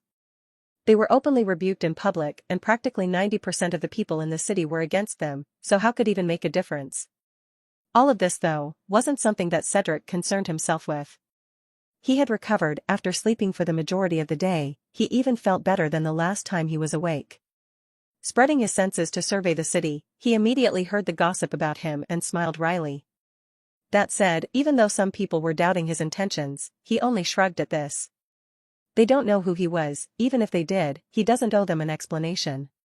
In the grand scheme of things, that's all they could do, talk. And he doesn't plan on taking that away from them since that's their right.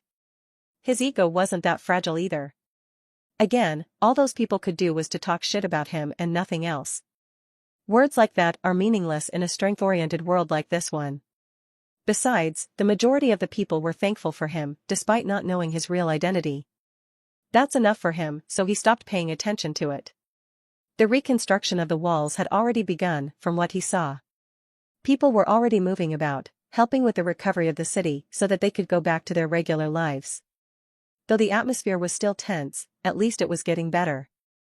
Cedric guessed that it shouldn't take a month before the city fully recovers and its people's lifestyles go back to normal. It seems that the cult didn't send more troops either, Cedric muttered after a deep scan of the city. He was grateful for it, of course, at least now he could relax for quite some time. The cult wouldn't be making any bold moves right away, at least not in this city. They're probably expecting that their team made it and were laying low for the time being before reporting back to them. That gives the city enough time to nurse its wounds and recover completely. Once the cult realizes that their plans are compromised, it should be too late for them to do anything. Alright, time waits for no one. Let's train and become stronger. Royal Capital. The Black Sky just ended in the Royal Capital as well. Just like the Black Thread City, the capital was now focusing its efforts on rebuilding and recovering. Unfortunately, for the officials, it's not yet time for them to rest. City lords had been summoned by the monarchy and government to assess the damages, and they couldn't be absent unless their respective cities were still under attack. The meeting began with a head count. Amongst the 54 cities under the monarchy's rule, only 50 attended. After confirming that the 4 missing city lords were still protecting their city, the meeting began without them. Alright, let's begin assessing the damages we incurred so far. Let's start with you, City Brennan. How's your city? Reporting to Your Highness, my Mulberry City faced a LV.2 intensity black sky. According to the reports of my trusted aides, we only lost less than 500 people from the event, and most of them were foot soldiers. As for civilian casualties, we estimated at least 3,000 people. The east and north walls of my city had been broken down from the relentless siege of demons. Some managed to infiltrate deep into the city, damage some properties, and harvest the lives of my citizens. Still, we are relatively fine. We are handing out compensation to the bereaved families as we speak now, and we also plan on improving the density and quality of our walls to prevent this from happening again. City Lord Brennan reported. Good. At least you didn't lose much. How about you, City Lord Denzel? Your Highness, my Clear Sky City experienced a LV.2 intensity black sky as well. As for our casualties, one by one, the city lords were called and asked to report the current status of their respective cities. Some had minimal casualties, while others suffered gravely. The city lords looked exhausted and frankly, most of them weren't in a proper mental state to be attending this meeting. After all, it's clear that most of them haven't even rested yet. Truthfully, this entire meeting could have just been an email instead. That would be easier, faster, and more convenient. However, this person from the monarchy was a little rigid when it came to tradition, and the city lords couldn't exactly refuse his orders. Moving on, City Lord Reiner, it's your turn. Rainier didn't miss the glint in his superior's eyes when he looked at him. The old man sighed inwardly as he began reporting. Your Highness, my Black Thread City almost faced a calamity this time. We experienced a LV.3 intensity black sky that lasted until a few hours ago. Our defense held tight until the very last minute thanks to the reinforcements we received. Truthfully, I almost lost hope completely, especially a few hours ago. My soldiers reported that hundreds of Tier 5 demons surrounded my city and I was bound to face 20 of them by myself. Oh, yet you are standing here. That's impressive. Did you manage to kill all of them? But that shouldn't be possible, right? As far as I know, the only Tier 6 there is you. Did something happen? His superior asked curiously. Indeed, Your Highness. City Lord Reiner replied, just as I was about to lose hope, a miracle occurred. A miracle? Can you elaborate more on that? The city lord then discussed what he had seen then. He described it as best as he could, emphasizing that he was unaware of the person's identity and intentions as well as the effect of his spells against demons. He excluded the matter of his old injury being healed completely though. As for why, the city lord has his reasons for now, and he doesn't want to expose them just yet. With everybody healed to their peak state and the Tier 5 demons severely weakened, me and my army did not hesitate to chase after them to kill as many as we could. We couldn't let such a chance escape after all. Once we rounded them up and confirmed that the black sky was over, I then instructed my aides to confirm the damages we suffered. The city lord for several gazes focusing on him, but nothing beats the heat in his superior's eyes. But despite his expectations, his superior only smiled softly and muttered. Interesting, very interesting. Profile. Name, Cedric Stormrider. Age, 21. Race, Human 2. Classes, Luminous Sage, Main, Demon Slayer, 2nd, Scribe LV.100 Sub. Level, Tier 2 LV.5. Titles, Veteran Undead Slayer, Son of Heaven, Pioneer, Young Sage. System Authority, LV.8. Aptitude. Body, EX. Energy, EX. Spirit, EX. Final rating, EX+. Skills. Actives, Sword Intent LV.10, Kickboxing, M, Iron Skin, M, Multi-Stab, M, Airhop, M, Focus, M, Lightspeed LV.50. Passives, Elementary Sage Physique, U, Sage's Perception, U, Education LV.75, Demon Lore LV.75, Slayer's Mark LV.6, Decode, M, Symbol Mastery, M, Sage Arts LV.30, Marksmanship, M. Mandatory Task. Hell Dive, survive the endless undead horde for 5 hours twice. Rewards 100% demon soul gain, clearance streak +1. Punishment for failure, failure streak +1. Record, clear streak 10, failure streak 0. Cedric just finished this month's Hell Dive. In fact, he just got out of it. He's still sweaty, slightly exhausted, and very dirty from all the grime and blood he got from fighting the undead horde. Getting dirty was his least favorite part of his monthly mandatory service, but what could he do? Annoyed at his stench, he made his way towards the bathroom to clean himself up. He practically doused himself with disinfectant too, just in case any virus lingered from his body. And just to be extra sure, he ignited himself on Sunfire. Clearly, he wasn't taking any chances at all. Thankfully, his fire would never hurt him with his affinity and control over it. As for his equipment, he also purified them with Sunfire, just enough to kill any pesky virus that might still remain there without reducing them to ashes. After doing all of that, he put on a fresh set of comfortable clothes and ate something while watching a show online. It's been a few weeks since the Black Sky happened. The city was already halfway through recovery. The walls had been repaired, only a few more checks were needed and they'd be done with it. People were also starting to return to their regular lives. Peace was slowly returning to the city since they were not under attack anymore. If they were lucky, a black sky wouldn't appear for at least 3 years, which was more than enough for everybody to improve just in case another one occurred. On another note, Cedric felt like it was time for him to pick a new subclass. He's already maxed out Scribe, and although that looks nice on his profile, it's a sign of stagnation, so he should choose a new one now. I've got a lot of choices to choose from. He mused, alchemist, smith, engineer, mechanic, tamer, the list goes on. And that's precisely the problem. Cedric sighed, facing this dilemma. There are just too many to choose from that he's having a difficult time picking. Each one had its charms and uses too. He deliberated for some time and ended up with 2 professions to choose from, smith and alchemist. Smithing was a rather broad profession. It includes the production of weapons, tools, jewels, etc. It is a very time-consuming profession and requires a great deal of effort to achieve even a small success with. Alchemy was the same. But compared to smithing, this one requires hefty financial capital to start its practice at least. All kinds of medicinal herbs and ingredients were expensive, not to mention the materials needed to make medicines. Cedric was the least worried about the capital. He had more demon souls to use currently and had no way to spend it. As for effort, he doesn't lack that either. The reason why he chose these 2 was because he knew that these were the most lucrative professions there were available to him, and with his absurdly high comprehension, mastering them shouldn't be impossible. Why am I thinking so hard, then? Isn't this just a matter of which one I decide to learn first? That's right. Nobody said that he couldn't learn both, or all professions out there if he wanted to. All he really needed was time and effort to do so. What he's ultimately deciding is which one should come first. After thinking some more, he has made his decision. System, I want to choose a new subclass. He declared. Checking profile.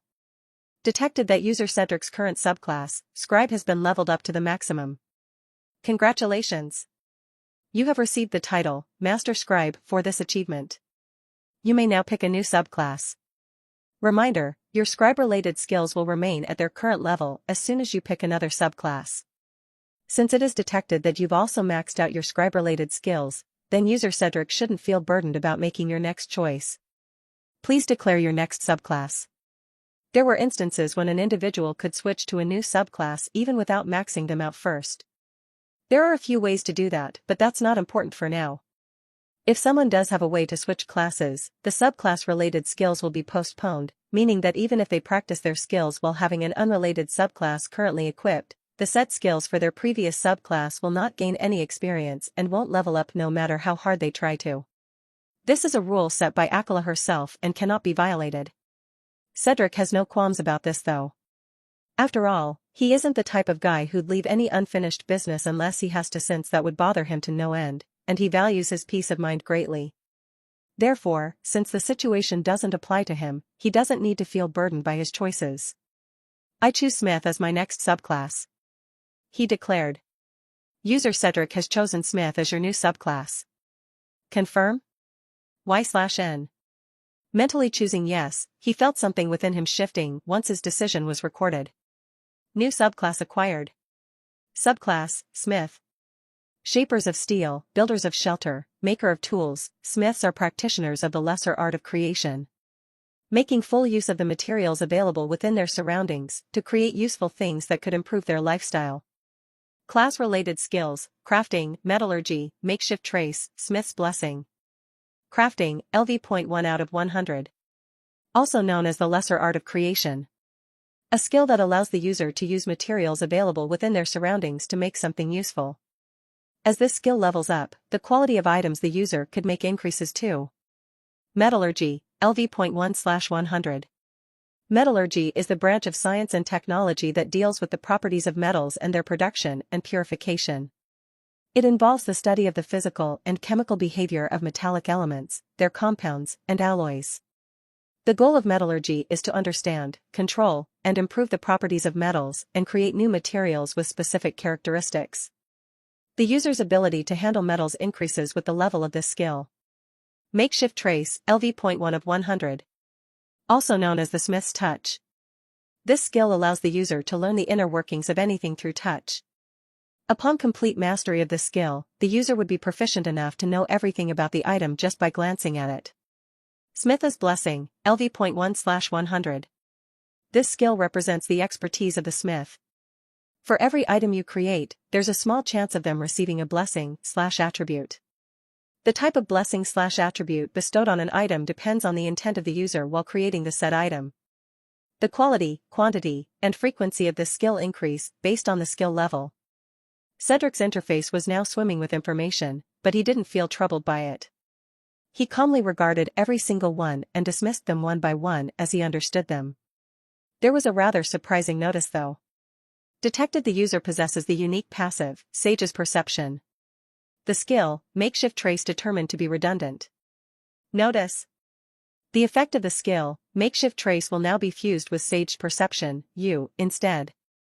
Due to the passive skill being at the unique rank, the effect of the skill, Makeshift Trace, has been maximized. Long story short, since his passive skill was several levels higher than the Makeshift Trace, it was fused to the passive and was maxed out. Meaning that he no longer has to train this. That makes sense. After all, I could already do what the skill Makeshift Trace does since I've gotten these eyes. I would be redundant to learn it again. He mused. With one less skill to master, Cedric was feeling good. Now he would develop another hobby, it seems. Not like that's bad, he couldn't just train all day and night, after all, that'd be a waste of his life. With his new subclass, the itch to inspect and tinker with items blossomed deep within him. This was a sign that his instincts as a smith were taking root. He wasn't that surprised about that. He didn't dislike the feeling either. Sure, it was strange, but he had full control over his instincts and body functions, so he's not worried. Well, I've got nothing to do for the rest of the day, so why not start the grind immediately? As he decided that, he turned off the stream and went down to his lab to purchase materials and start tinkering. Cedric was currently making his way towards the heart of the city. He received a special request from the Lifestyle Guild last night. They knew that he was already a master scribe, so they asked for his help along with others.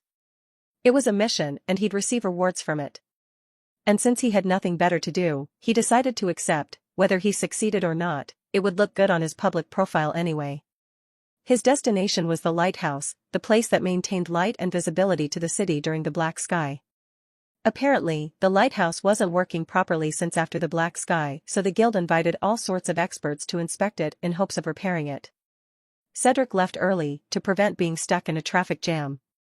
This was the first time he'd be participating in a group mission, and he wanted to leave a good impression, so he decided to come early.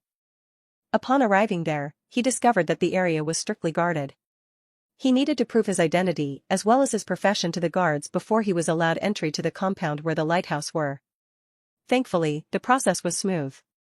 Once his identity was proven, he was granted access, and the guards became more polite to him. He parked his car at the parking lot and got off. He walked towards the admission office to ask for directions, and he was led towards the room where he could wait until everybody else arrived. He did come early after all. When he arrived at the room, there were already other people there. They glanced at him before ignoring him right after. Cedric smiled wryly under his mask. It seemed that these so-called experts weren't that friendly. Shrugging, he occupied a seat and watched something online to pass the time. He got absorbed into the show, but still surveyed his surroundings from time to time. Cedric turned off the stream once he felt a rather intimidating presence approaching the room. He sat properly, and the doors opened. Then came a group of people. 3 were wearing military outfits, while the other 3 were wearing white robes with golden hems. He also noticed that all of them wore a badge that looked like a sun on their left breast pockets. The man with the intimidating presence, who also looked like someone from the army, stepped forward to address them. "Good morning to all of you. We, of the Black Thread City's branch of the House of Light, appreciate you responding to our call and gracing us with your presence." Despite his rather intimidating presence, the man spoke rather calmly and gently. The House of Light. Cedric mused inwardly. He knew about them, of course. It'd be weird if he didn't, since they're one of the integral organizations of human society. The House of Light was an ancient organization that was founded during the dawn of superhumans.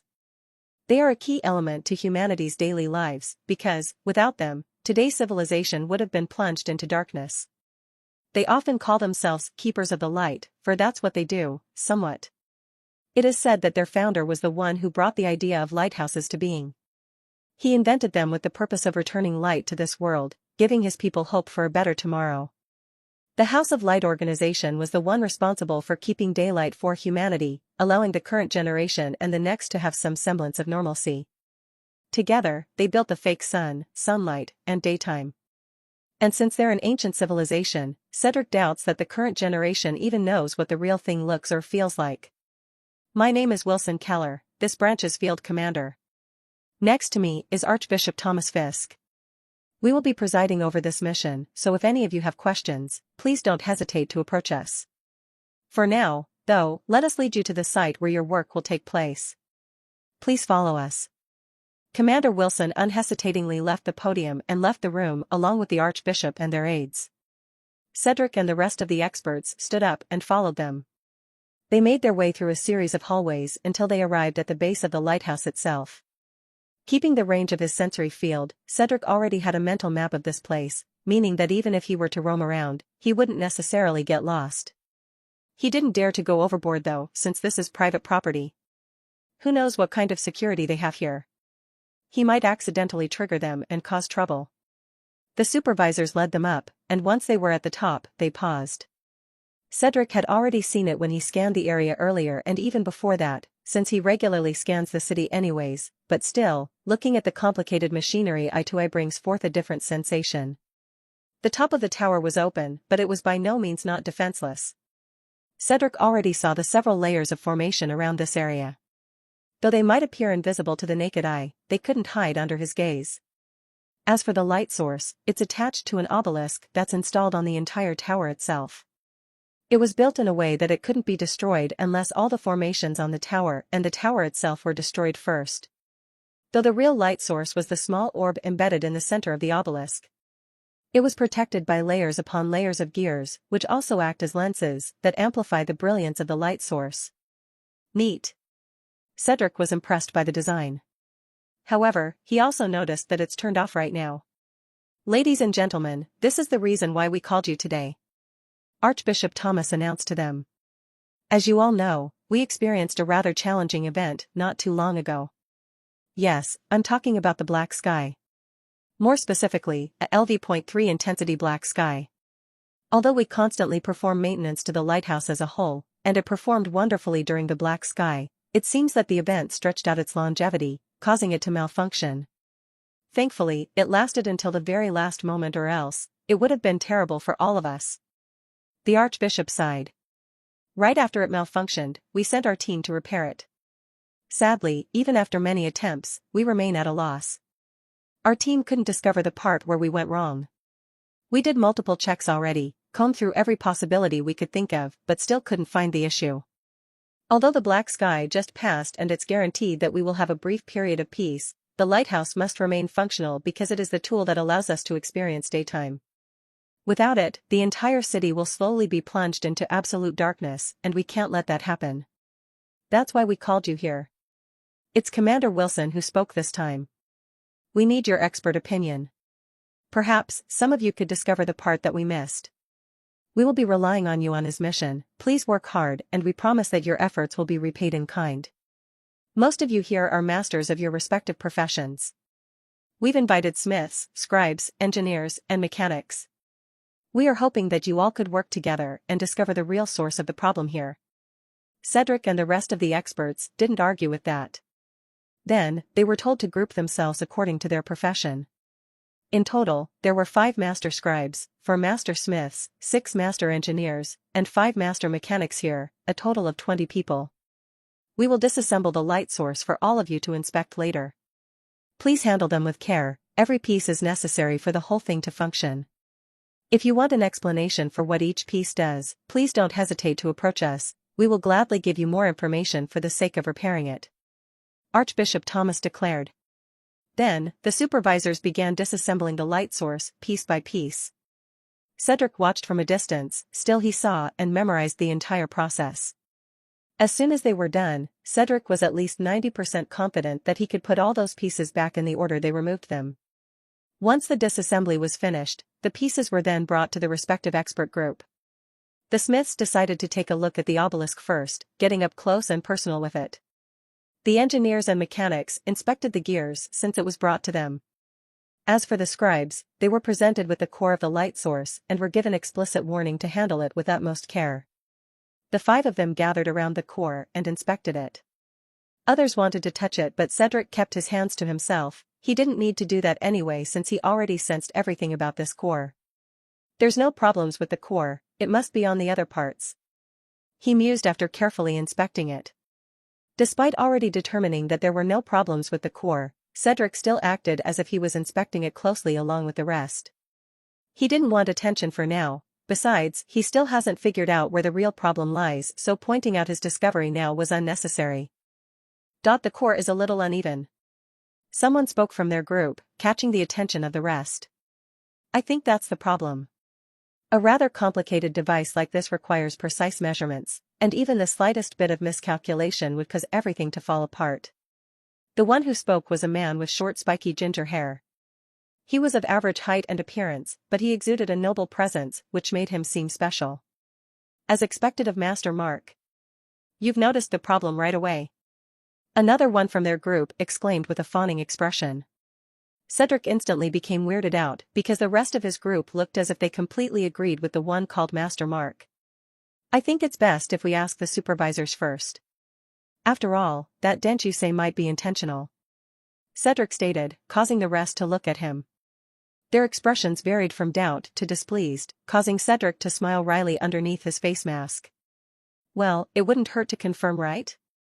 One seems to agree with Cedric's line of thought. I don't think so. Master Mark said with a stiff expression, still staring at Cedric. I have participated in a mission similar to this one. The problem's almost the same actually. I'm pretty sure that my guess was spot on. Hey, man. The one guy who was determined to lick the boots of Master Mark interjected at this point. I don't know who you are, we don't know who you are or what you've achieved so far, but the rest of us here know Master Mark. His reputation is stellar in this city, you should know that too. If he says that the problem was that dent, then the problem is that dent.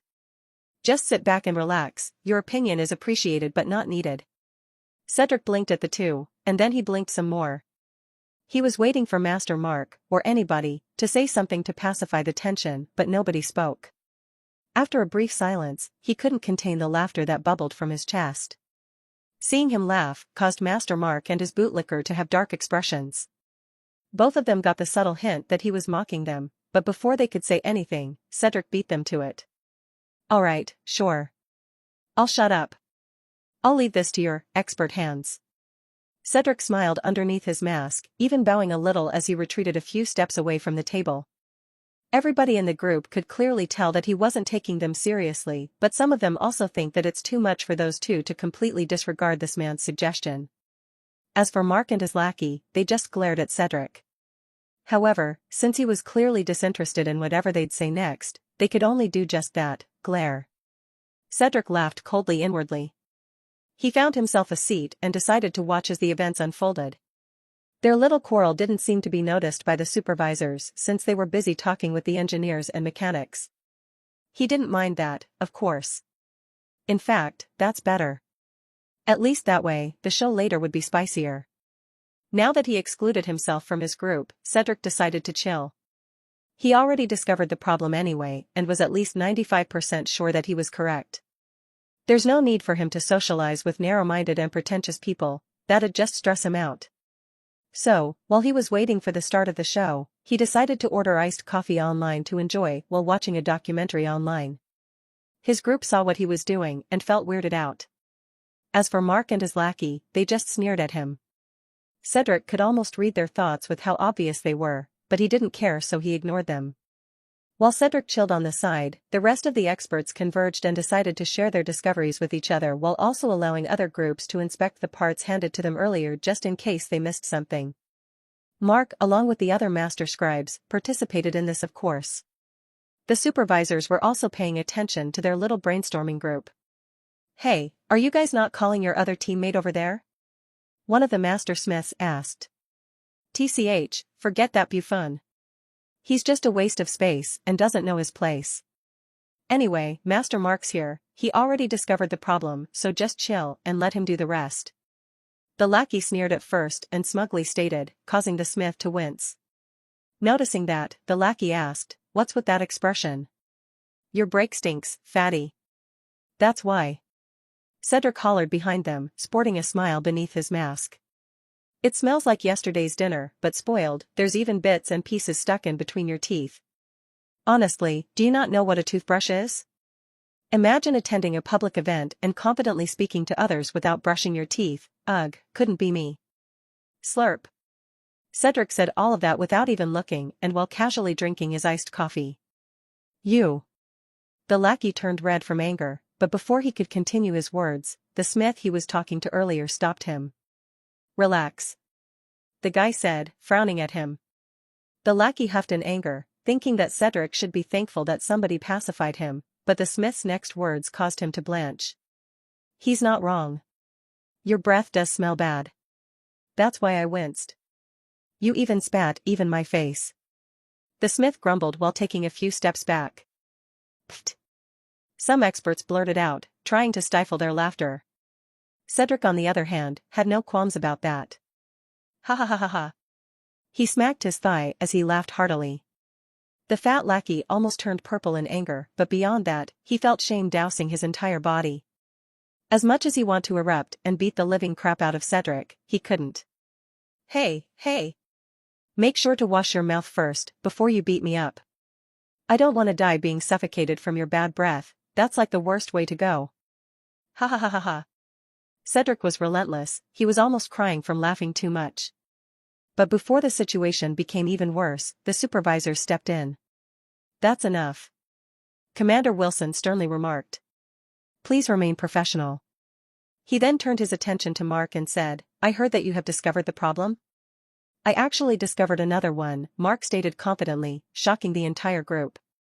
"Can you please tell us what you've discovered?"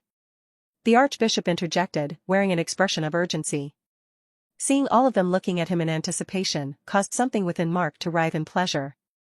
Inwardly, he reveled at the attention he was getting. He couldn't help but feel pleased, but he disciplined his expression to make sure it didn't show. He cleared his throat before speaking. "The first problem lies on this, the core. he stated, looking all professional and shit. I actually can't believe that none of you have noticed it, but the core had a dent in its surface.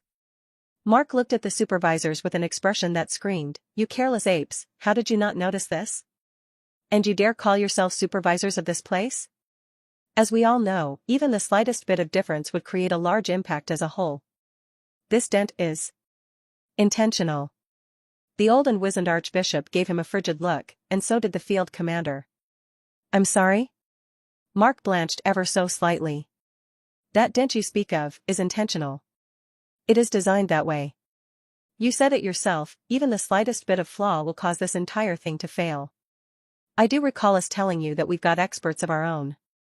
I also distinctly remember us telling you that we combed through every possibility we could find. What makes you think that we weren't aware of that dent?" The archbishop coldly remarked, causing Mark to pale in fright.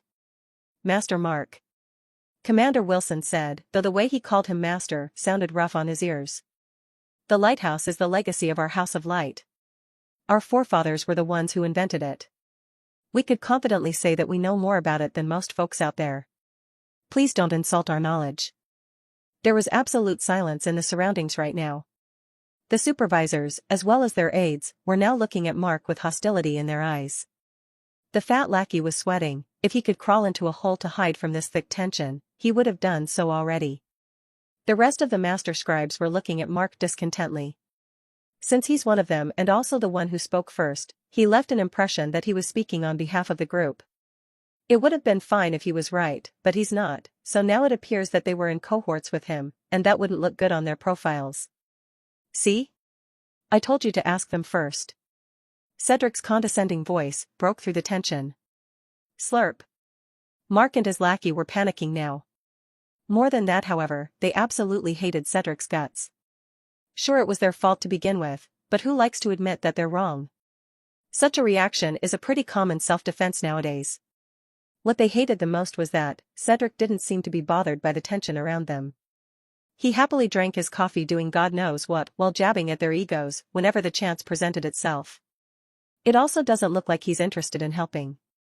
The worst part about all of this is that Mark and his lackey provoked the ire of their supervisors. If they were to let this continue, it would reflect badly on their profiles, and Lord knows that they couldn't let that happen. "And my apologies, I certainly didn't mean it that way. I participated in a similar project like this one, and the problem lies with the dent on the core. Since the events are so similar, I thought that it applies to this situation too." Mark hurriedly explained.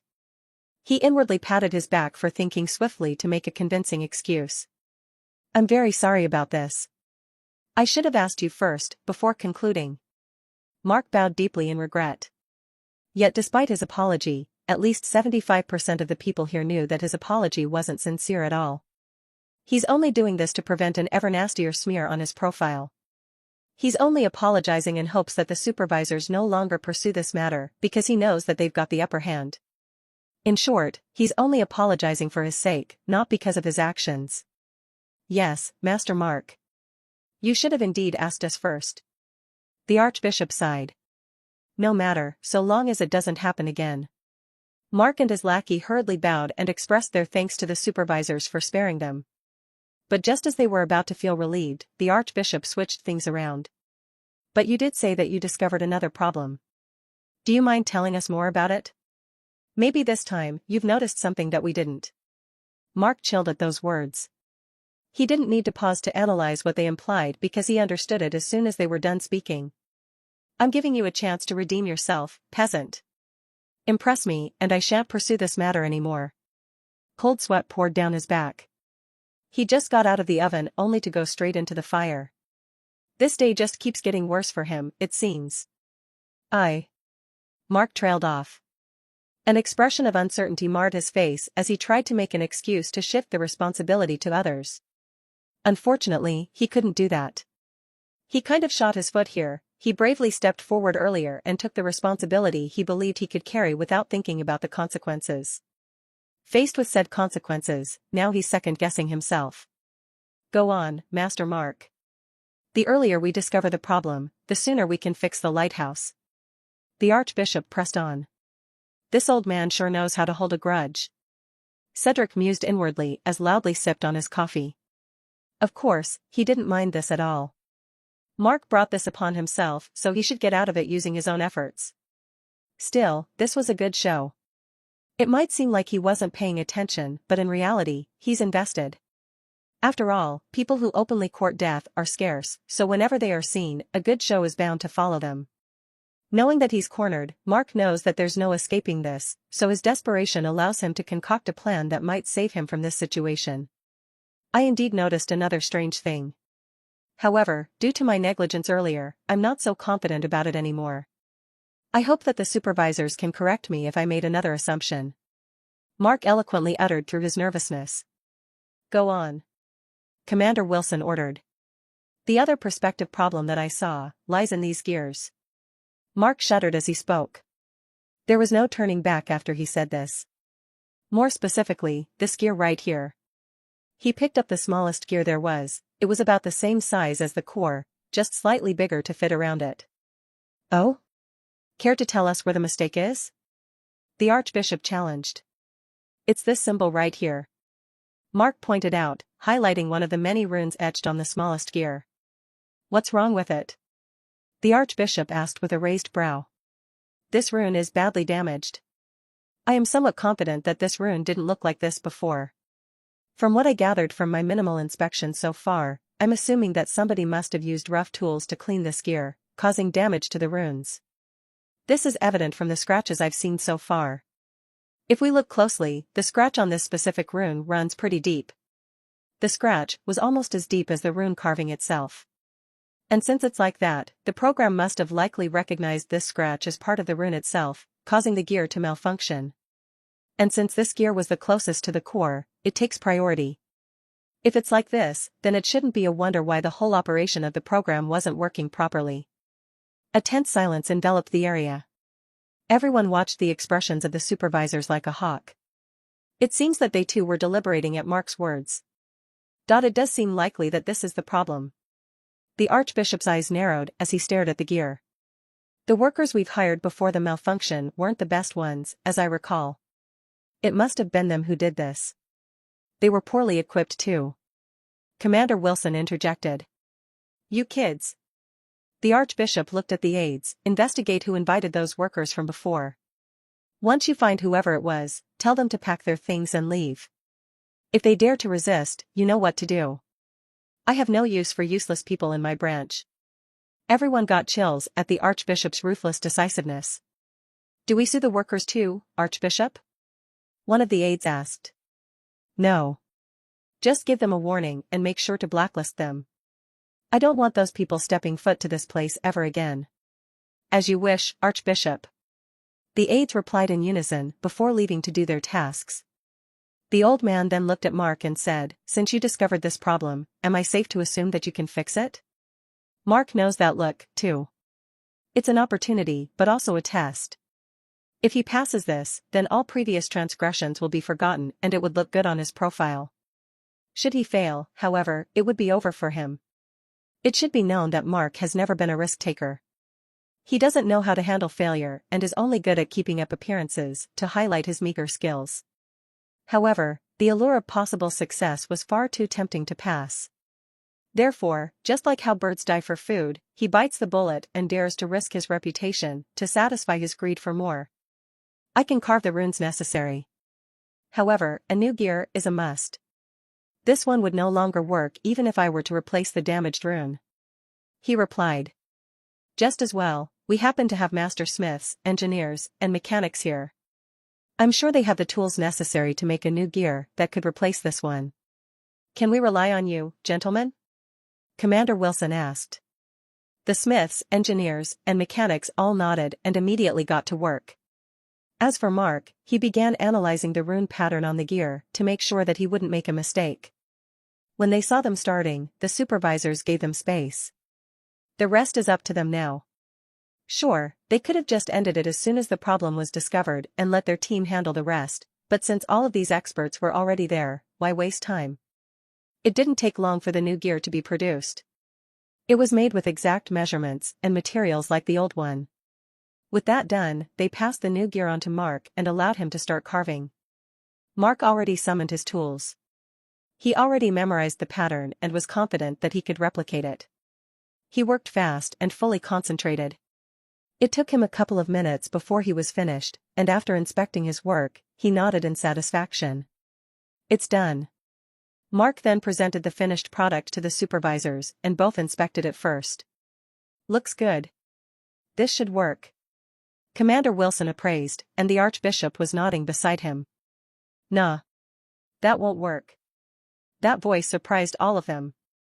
They turned around and saw Cedric standing behind them while casually sipping at his drink, though his eyes were focused on the freshly carved gear. Slurp. If you install that, forget about providing light. It will instead convert the energy of the core to produce rabbits made out of psionic energy. In short, energy construct rabbits will start raining in this place. Slurp. Everyone stared at Cedric. They were surprised by his words, but more than that, his claims sound ridiculous. Rabbits? Are you even hearing yourself? How could such a ridiculous thing even happen? Mark was incensed. He had already developed a great dislike towards this person. This guy hasn't helped them even once. Now, all of a sudden he'd say something like this? Isn't this an attempt to sabotage his chance? Cedric, on the other hand, didn't seem fazed by the glare he was receiving from Mark, as well as the looks of doubt the rest were giving him. He simply raised his brow at them and said, "You call yourself a master, yet you can't even discover where you went wrong. Oh well. It seems that you aren't willing to listen, again, so suit yourself. Don't say I didn't warn you." Cedric shrugged and went back to his previous seat, sipping at his drink loudly. His words alarmed Mark all of a sudden. Despite his clear dislike towards this person, he couldn't forget that he was also the same guy who tried to reason with him earlier, and it turns out that Mark should have listened. Everyone knows how that ended up for Mark, so now that he received yet another warning, he couldn't help but feel wary. Uneasiness surged in his heart. He inspected the carvings he left on the new gear, searching for any signs of mistake, or anything that led to the discovery of rabbits. However, even after searching for a while, he couldn't see anything. How is it, Master Mark? Was there truly another mistake? The Archbishop's inquiry chilled him to the bone. Mark bit his lips in frustration. The unease he was feeling was strong, yet he just couldn't find where he went wrong. Or maybe, I didn't make any mistake in the first place. A voice said at the back of his mind, causing him to inhale sharply. He looked at Cedric, who was observing him from where he was. Even with his mask on, Mark could tell that Cedric was wearing a mocking smile, clearly directed at him. And that could only mean one thing. He's doing this on purpose. Mark concluded. It was true all along, this guy was trying to snatch his opportunity. He's trying to mislead him and make him doubt his skills so he can step in and take the credit. How hateful. Sadly for you, I'm not stupid. Mark snarled inwardly. He gritted his teeth and replied, "Please disregard that guy's words, dear supervisors. That man hasn't even tried to help us since we started this project. All he wants is to cause discord among us. I've checked my work multiple times already. I am completely confident that I haven't made a single mistake. This gear will fix the issue, the lighthouse will shine its light through this." Mark's words were filled with burning conviction. He glanced at Cedric vindicatively, inwardly sneering at him. He was confident that he had won this round, but for some odd reason, he still couldn't shake the doubt at the depths of his heart. "I certainly hope so, Master Mark." The Archbishop sighed. He and the commander decided to not meddle in the friction between Mark and Cedric. After all they care about is this project. Once the lighthouse was fixed, they wouldn't see these people ever again, so there's no need for them to step in. Seeing as Cedric didn't even bother arguing, they proceeded with the installment of the parts. One by one, the pieces that made up the light source were assembled. They were extremely meticulous during this process, making sure that everything was in its proper place. Right, all that's left is to turn it on. The Archbishop stated, "I hope it works this time." This is the part where Mark's nervousness climbed to its peak. His palms turned sweaty, and he prayed for his success. He couldn't help but glance at Cedric, and seeing him looking so relaxed, caused him to feel even more nervous. However, it's too late for that already.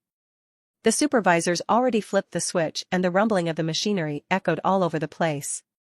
Brightness immediately greeted them, blinding everybody momentarily. Seeing this, everybody was relieved. Phew. That was the sound of a collective sigh of relief coming from everybody. Mark then felt tension dissipating from his body.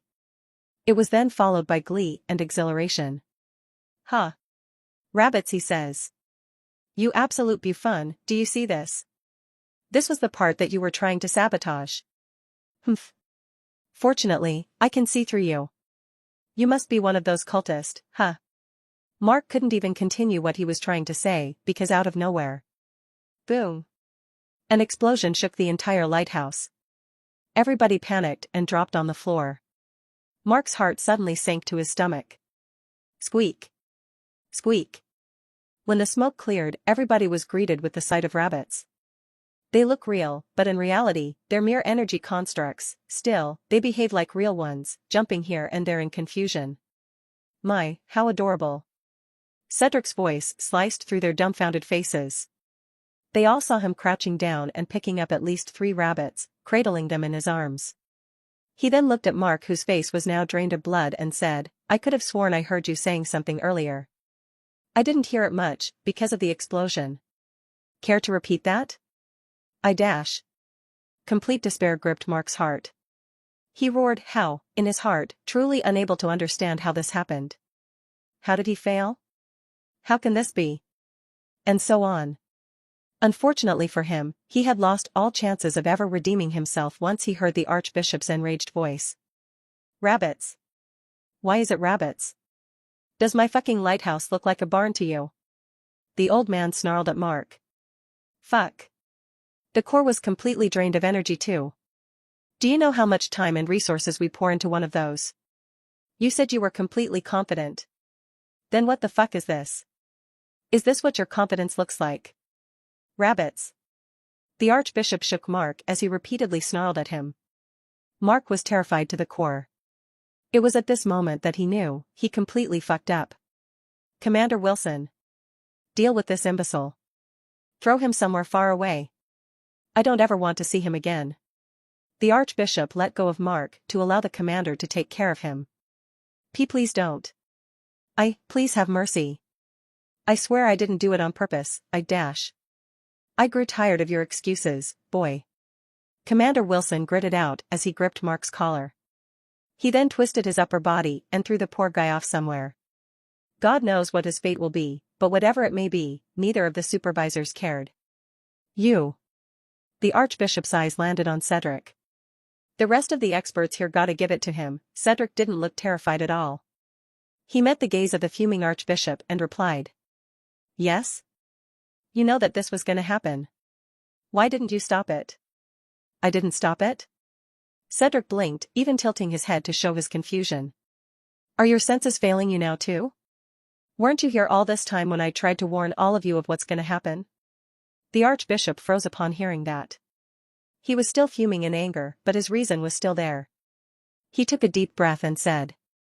Apologies. My anger got the best of me. Indeed, you tried to warn us. We were the ones who chose to ignore your warnings. Cedric was impressed. Now, this is a reasonable man. Not like the pompous prick from before. It's fine, no real harm was done. Cedric replied, tell you what, it's getting late. How about we focus on the task so we can have this thing working properly? Yes, that's what we've been trying to do all this time. The Archbishop snorted despite himself. Will you lend us your aid now that the stupid fool is gone? Absolutely. Cedric nodded energetically. You'd have to replace the core first though. I'm afraid that one would no longer do. Everybody now paid attention to the light source, and it's just as he said, the core was broken. Commander, fetch a new core for us to use. Also, sue Mark or whatever for the damages he caused us. Make him pay dearly. As you wish, Archbishop. Also, fetch a new batch of parts too. I believe the gears and other things have been damaged by that explosion. The Archbishop continued. But before the commander could even move, Cedric suddenly interjected. Honestly, there shouldn't be any need for that. That got everybody's attention. How can you say so? The Archbishop asked. We have master smiths here. I'm sure one of them has a maxed out repair skill. We could just use that to restore the other parts. It won't work on the core though, that's why we need a new one. Cedric shrugged. Everybody was stunned by his words. Right, how did they not think of that? It turns out to be that simple. But before anybody could say anything, Cedric decided to land the death blow. Actually, that's all you ever needed in the first place. If a master smith used repair on every piece of the light source besides the core, you would have had it up and running by now. There was no need to make a new gear at all. That caused everybody to groan in discomfort. Missing such detail which should have been obvious in the first place feels embarrassing. This is what everyone feels right now. The repair skill is a very common skill that everybody who has a professional class can learn. It's useful for many things, and mastering it doesn't require as much effort as other types of skills out there. While the skill has limitations, it similarly has a lot of applications too. So to think that they forgot to even consider such a simple solution right away truly makes them feel ashamed to call themselves experts. We can use the previous gear. If someone uses repair on it, it should return to its peak state, and the runes should work properly too. Of course, we still have to inspect it just in case, but I'm pretty sure that's all we needed to do. Cedric stated calmly towards the rest, not minding their ashamed expressions. Go and fetch the core, Commander Wilson. Archbishop Thomas weakly ordered. The old man feels pretty embarrassed right now, but he still tries to maintain his dignity. Then, he asked the master smiths if anybody from their group had the repair skill. Fortunately, all of them have it. Everybody maxed it out too, meaning that their repair skill is at LV.100. That's more than enough to deal with a little scratch, no? As per Cedric's suggestions, they brought out the damaged gear and used repair on it right away. Everyone watched as the gear turned glossy. All the signs of rust and damage on its surface promptly disappeared in mere seconds. Hold it up for me, Cedric requested. After briefly inspecting the gear, making sure that he did not miss anything, Cedric nodded in satisfaction and said, "Yep, that looks all right. But just to make sure, use repair on all other parts of the light source." The master smiths didn't need to be told twice. They immediately spammed their skills on the light source, making sure that they were very thorough about it. Cedric asked the archbishop to watch closely and inspect the parts one by one to make sure that any possible errors were eliminated. With their meticulousness, they combed through every detail. Thankfully, they failed to see any errors after that, so all that they were waiting for was the replacement of the core. Commander Wilson returned swiftly with the core, so they didn't need to wait long. Once they had it and verified that the core was functional, they once again started to assemble the light source. They were very careful about the process, nevertheless, it didn't take long before they were done. After that, the only thing that's left is to turn it on and they shall know if Cedric's method worked or not. Shoo! The supervisors didn't bother warning them. They immediately turned it on and once again, the entire lighthouse released a brilliant light that momentarily blinded everyone, except Cedric, of course. Nobody spoke or reacted. They're all holding their breaths in anticipation. The last time this happened, the core exploded and rabbits appeared all over the place. However, even after 5 minutes passed in silence, nothing happened still. It's safe to say that everything's working as it should be. Thank goodness. Archbishop Thomas sighed in relief finally after seeing that the light source was successfully repaired. The radiance it was releasing wasn't blinding anymore. The gears worked their magic and redirected it in a way that would illuminate the skies. Nothing seems to be out of place either. Hell, the entire thing wasn't even making any noise, which was a sign that everything was working in perfect order. Our task is done. Good work everybody. The archbishop smiled at the experts, making some of them somewhat uncomfortable. These people didn't feel like they deserved this praise since they barely did anything. And considering how simple this mission should have been, they weren't supposed to be here in the first place. This was an eye-opening experience for all of us, so even though the majority of you didn't do much, I'm still upholding our agreement. The archbishop said, all of you will be receiving monetary compensation as well as 10,000 merit points for helping us solve this predicament. Many eyes brightened upon that. This might appear opportunistic to some, but none of them will refuse those rewards. They'd be stupid to do so. There are exceptions of course. That stupid buffoon earlier won't be receiving a drop of compensation from us. In fact, he should compensate us instead. Also, there's you. The archbishop narrowed his eyes at the trembling fat guy on the corner. While others here did their best to help, you just relied on someone to do all the work. You aren't even skilled enough to notice any mistake. Not to mention how unprofessional you have been all this time. How you earned the title of a master scribe completely eludes me. Leave at once, I don't want to see you anywhere near this place ever again. The fat guy didn't even have the courage to make an excuse. He was so completely cowed by the old man that he turned tail and disappeared from everybody's sight. All he got from this mission was the ire of the House of Light, which will definitely turn into a smear on his profile. As for you, young friend, please excuse my behavior earlier. It's just that, we place great importance on the lighthouse. Without it, our city will be swallowed by darkness and corruption. We couldn't afford to let that happen, so I acted that way. Archbishop Wilson regarded Cedric gently. I understand. Don't worry, I won't hold a grudge on any of you. Cedric replied while waving his hands. That's also when he received his rewards from the task and it surprised him. The House of Light gave him 1,000,000 gold as well as 20,000 tier 2 demon souls and merit points. Cedric trailed off as he saw the amount he received. But before he could say anything, the Archbishop cut him off. Cedric trailed off as he saw the amount he received. But before he could say anything, the Archbishop cut him off. It's what you deserve. Your help benefited the entire city, so you deserve that much. The old man whispered this to him. The gold and demon souls were something he had an abundance of. What he received was merely a drop in a bucket compared to the total amount he had, so that wasn't enough to make him feel anything. What surprised him was the amount of merit points he received. It had to be known that merit points had no currency value. It could only be earned, not bought. 20,000 merit points was enough for someone with a LV.1 system authority to increase it to LV.3. That's 2 whole levels that will certainly benefit Superhuman. Of course, it doesn't do much for Cedric since he has a LV.8 system authority, but still, this was a lot. In hindsight though, this much merit point was understandable. After all, he didn't just save the House of Light from a potential predicament. He practically saved the entire city by helping with the repairs. He didn't do much, but still, this was a big deal. Thank you, sir. I'll shamelessly accept this then. Cedric replied in a low voice. The Archbishop and the commander smiled at him. Now they're more friendly towards him because of what he did. They told him that he should expect a positive review from them soon. With their reputation, this will undoubtedly look pristine on Cedric's public profile. This will open up more opportunities for him in the future, and as long as he keeps doing a good job, he might climb the social ladder swiftly. Not that Cedric prioritizes it. I am curious about one thing though. Archbishop Thomas suddenly inquired. How did the rabbits come to be? Did you do that?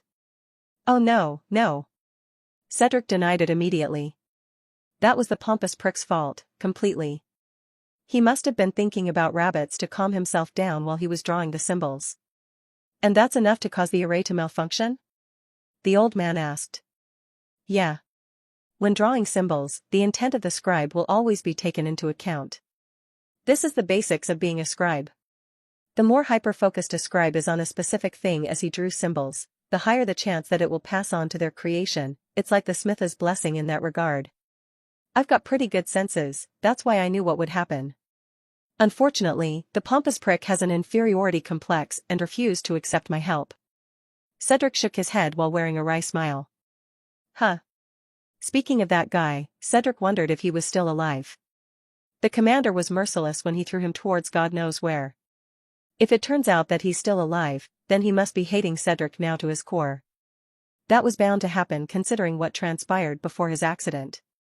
Fortunately, Cedric wasn't too concerned about his retaliation.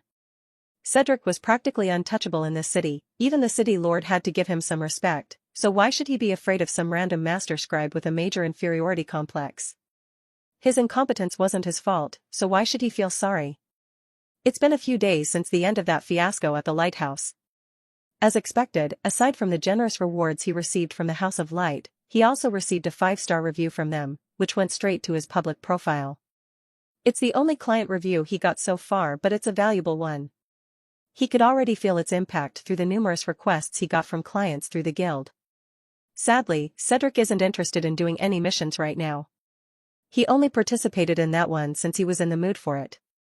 He's nowhere near lacking funds or merit points, so he had no reason to claim more missions for now other than sheer experience. Because of that, Cedric spent most of his time honing his skills and grinding for subclass, which was at level 10 already. A corner of his lab was turned into a crafting station. There, he bought all sorts of defective/broken products to practice his smithing skills. He also learned repair since he knew not to underestimate its uses. All respected smithing skills he has reached level 10 as well besides makeshift trace since that was absorbed by his unique passive. If others were to learn of his leveling speed, they'd probably be gobsmacked. This was way too fast. It had to be known that the fastest record of someone maxing out the smith subclass was exactly 6 months. If Cedric were to continue with this speed, he would absolutely shatter this record. Not that it would give him benefits. Breaking that record will only give him bragging rights, but still. That's gonna be one hell of an achievement though. Sadly, Cedric had no interest in things like that. He would most likely keep a low profile still. He didn't care about what others think. He wasn't even in a hurry to level up his subclass at all, nor did he care about that record. What he seeks is self-improvement, and he wasn't in a rush. Right now, he's still content familiarizing himself with his class-related skills. Since he got the defective product cheaply, he could keep using his skills to learn everything he needed to know. He will surely start crafting his own stuff later, but for now, this will do. What he's really concerned about right now is the upcoming entrance exam of the Starlight Academy. The notice was out, and it said that the screening would begin 3 months from now. Cedric was still Tier 2, he had to reach Tier 3 to participate. Of course, this shouldn't be impossible for him. Yes, granted that his aptitude was certainly unique, which might make the requirements of the tier advancement more difficult, he's still fairly confident that he would make it just fine. Still, he knows to not underestimate anybody. The Starlight Royal Academy does not lack geniuses at all. In fact, it attracts all of the geniuses all over the continent thanks to its stellar reputation, no pun intended, so Cedric knew that he had to hone his skills more to not disappoint the City Lord's faith in his potential and skills. Cedric still works just as hard to hone his skills despite the lack of pressure. The only thing that could give him trouble so far was his hell dives, and even there, he's still holding back. This resulted in his progress slowing down considerably, but not to the point that it has become stagnant. Still, it's better than nothing. It wouldn't be too long for him to gain experience while or after he graduated from the academy anyway. For now, he's doing just fine. And it shall continue like this until a new chapter of his life starts. Good morning, user Cedric. And happy birthday! You've worked hard and experienced great turbulence since the start of this year. For that, the Aquila system decides to reward you with a birthday gift for your hard work. Congratulations, you received a forging set, T5. Please continue working hard to contribute to humanity's future. Cedric woke up to this message today. He glanced at his calendar and saw that it was the 10th of September, his birthday, which he almost forgot entirely.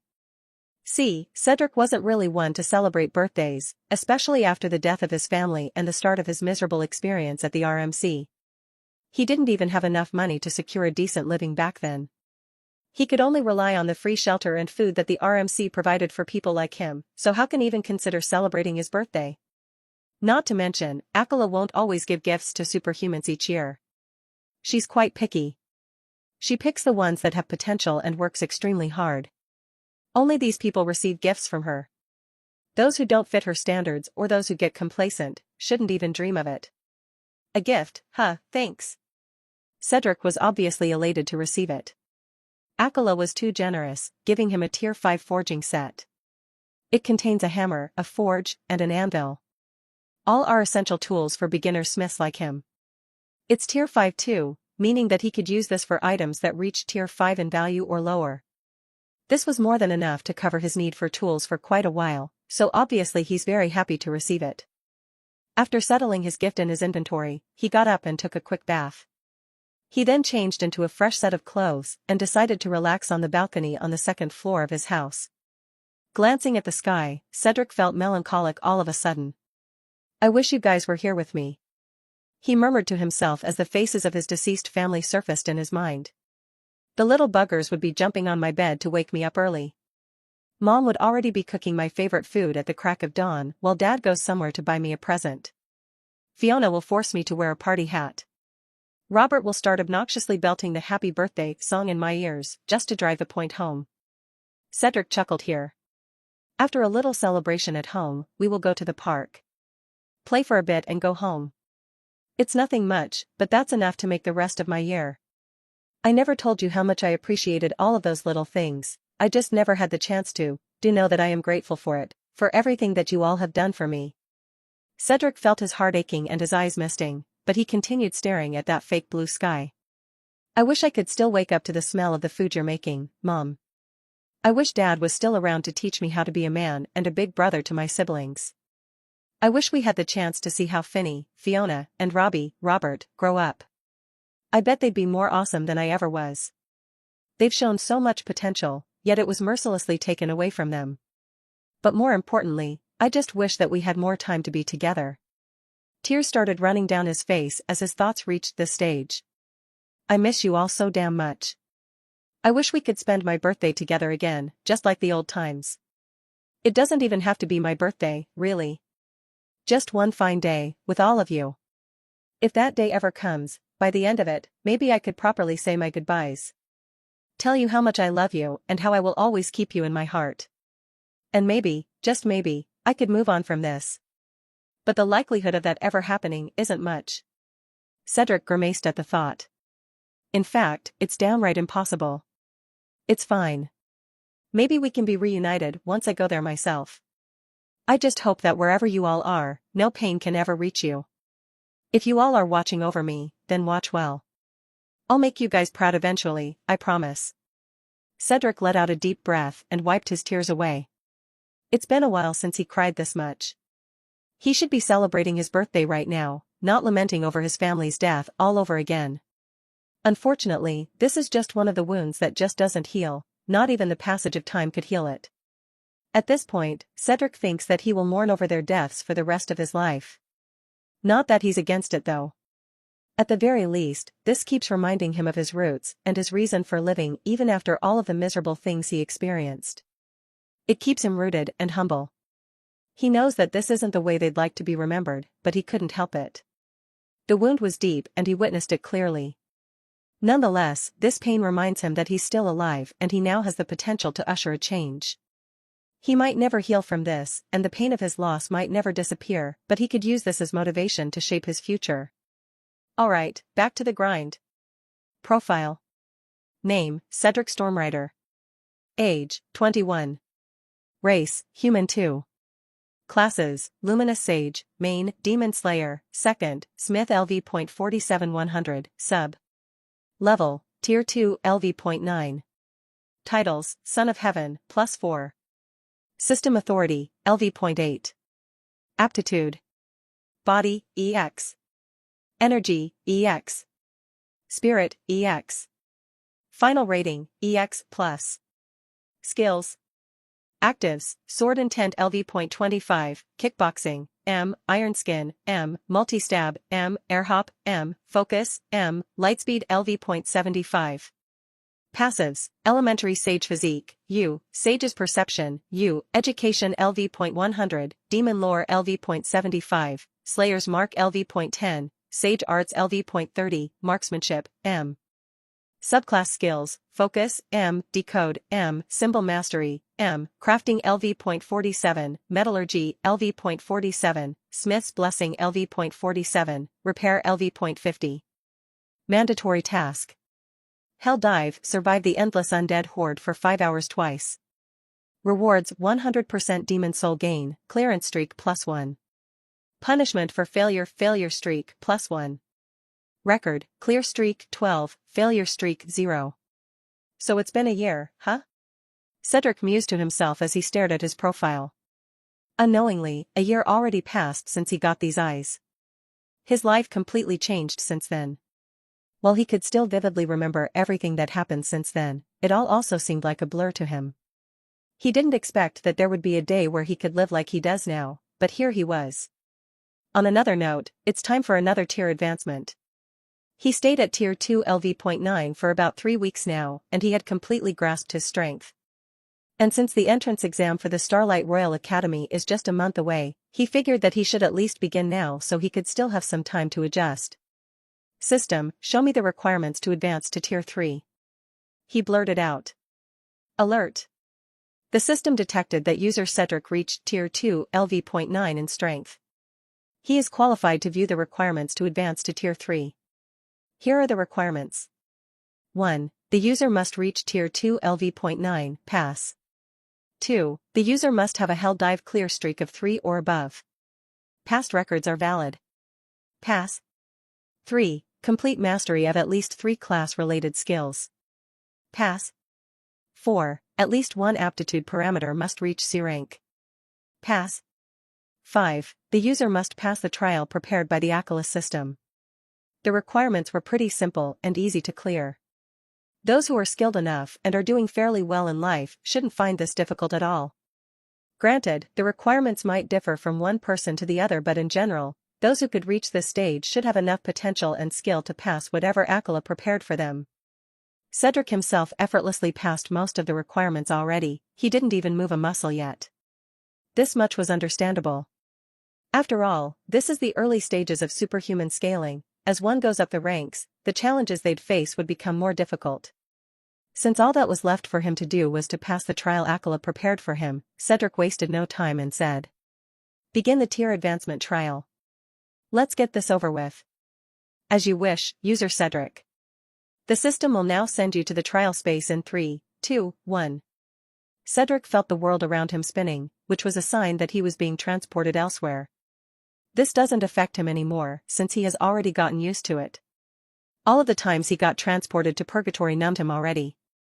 When he regained his clarity, he discovered that he was once again at the same place where his class change quest took place. Well, it's not the exact same place, but it looks the same. Notice, "Welcome to the trial space, user Cedric. This place will determine whether you are fit to become a Tier 3 superhuman or not. To pass this trial, you must enter the arena and win at least 10 rounds of matches. You may quit as soon as you reach the required number of victories, or continue till you reach your limits to receive heftier rewards from the system. Alert! Your trial begins once you step foot into the arena. Notice, you are exempted from certain death while you're in here. Time flows and works similarly to your hell dives. Everything that is displayed here will only be witnessed by cataclysm alone." Cool. Cedric mused as he relaxed for a bit. He wasn't in a hurry here. Since time here flowed like it was in hell dives, it means that no matter how long he spent here, only 30 minutes will pass in the real world. I wonder if anybody abused this mechanic before. Cedric mused to himself, nah, probably not. Akala is way too intelligent to let that kind of thing pass. Maybe she'll allow it to some extent, but not to the point where it gets ridiculous. Besides, even though the time flows differently here, its rules are still imposed on us. Meaning that we will still age here, so unless one possesses the gift of boundless lifespan and vitality, this mechanic is a little too hard to exploit. What he said wasn't too far from the truth at least, but that doesn't matter right now. He had something to do, so must prioritize that instead. Cedric didn't enter the arena right away. Instead, he opted to sit down first and meditate to adjust his mental state. Then, he double-checked his equipment to make sure that there wouldn't be any accidents. Once he felt that he was ready, he stood up and marched towards the arena.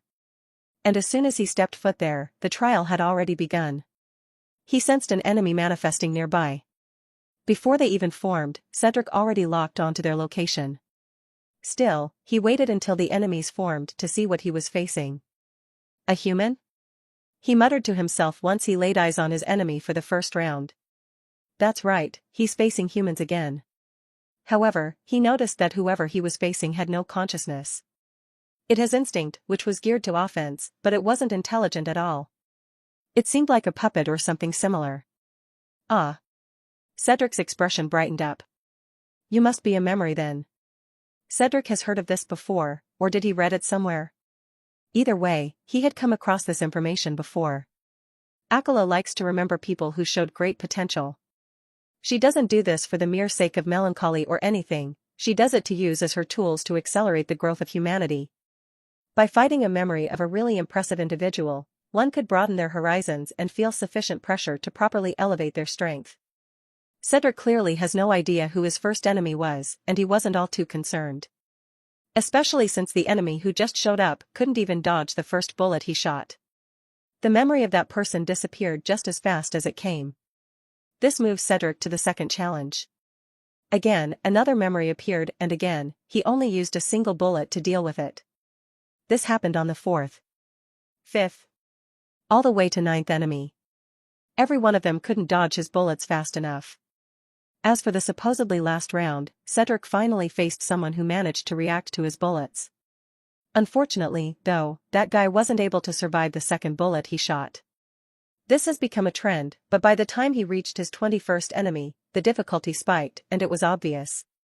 From this point onwards, the increase in difficulty consistently rose. Little by little, Cedric was pushed to show his abilities more.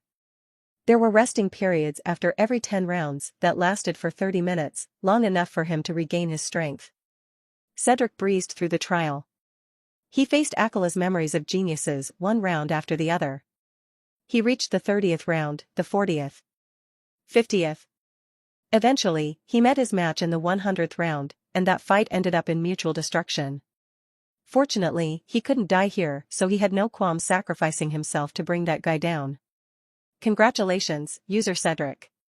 You reached the 100th stage of the trials and cleared it successfully.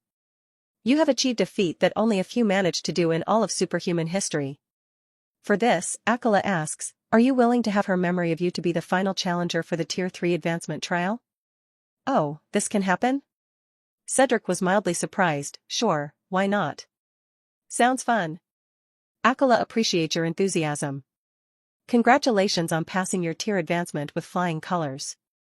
You will be receiving the following: random legendary equipment ticket, beast egg, growth, and enlightening tea packets times 10.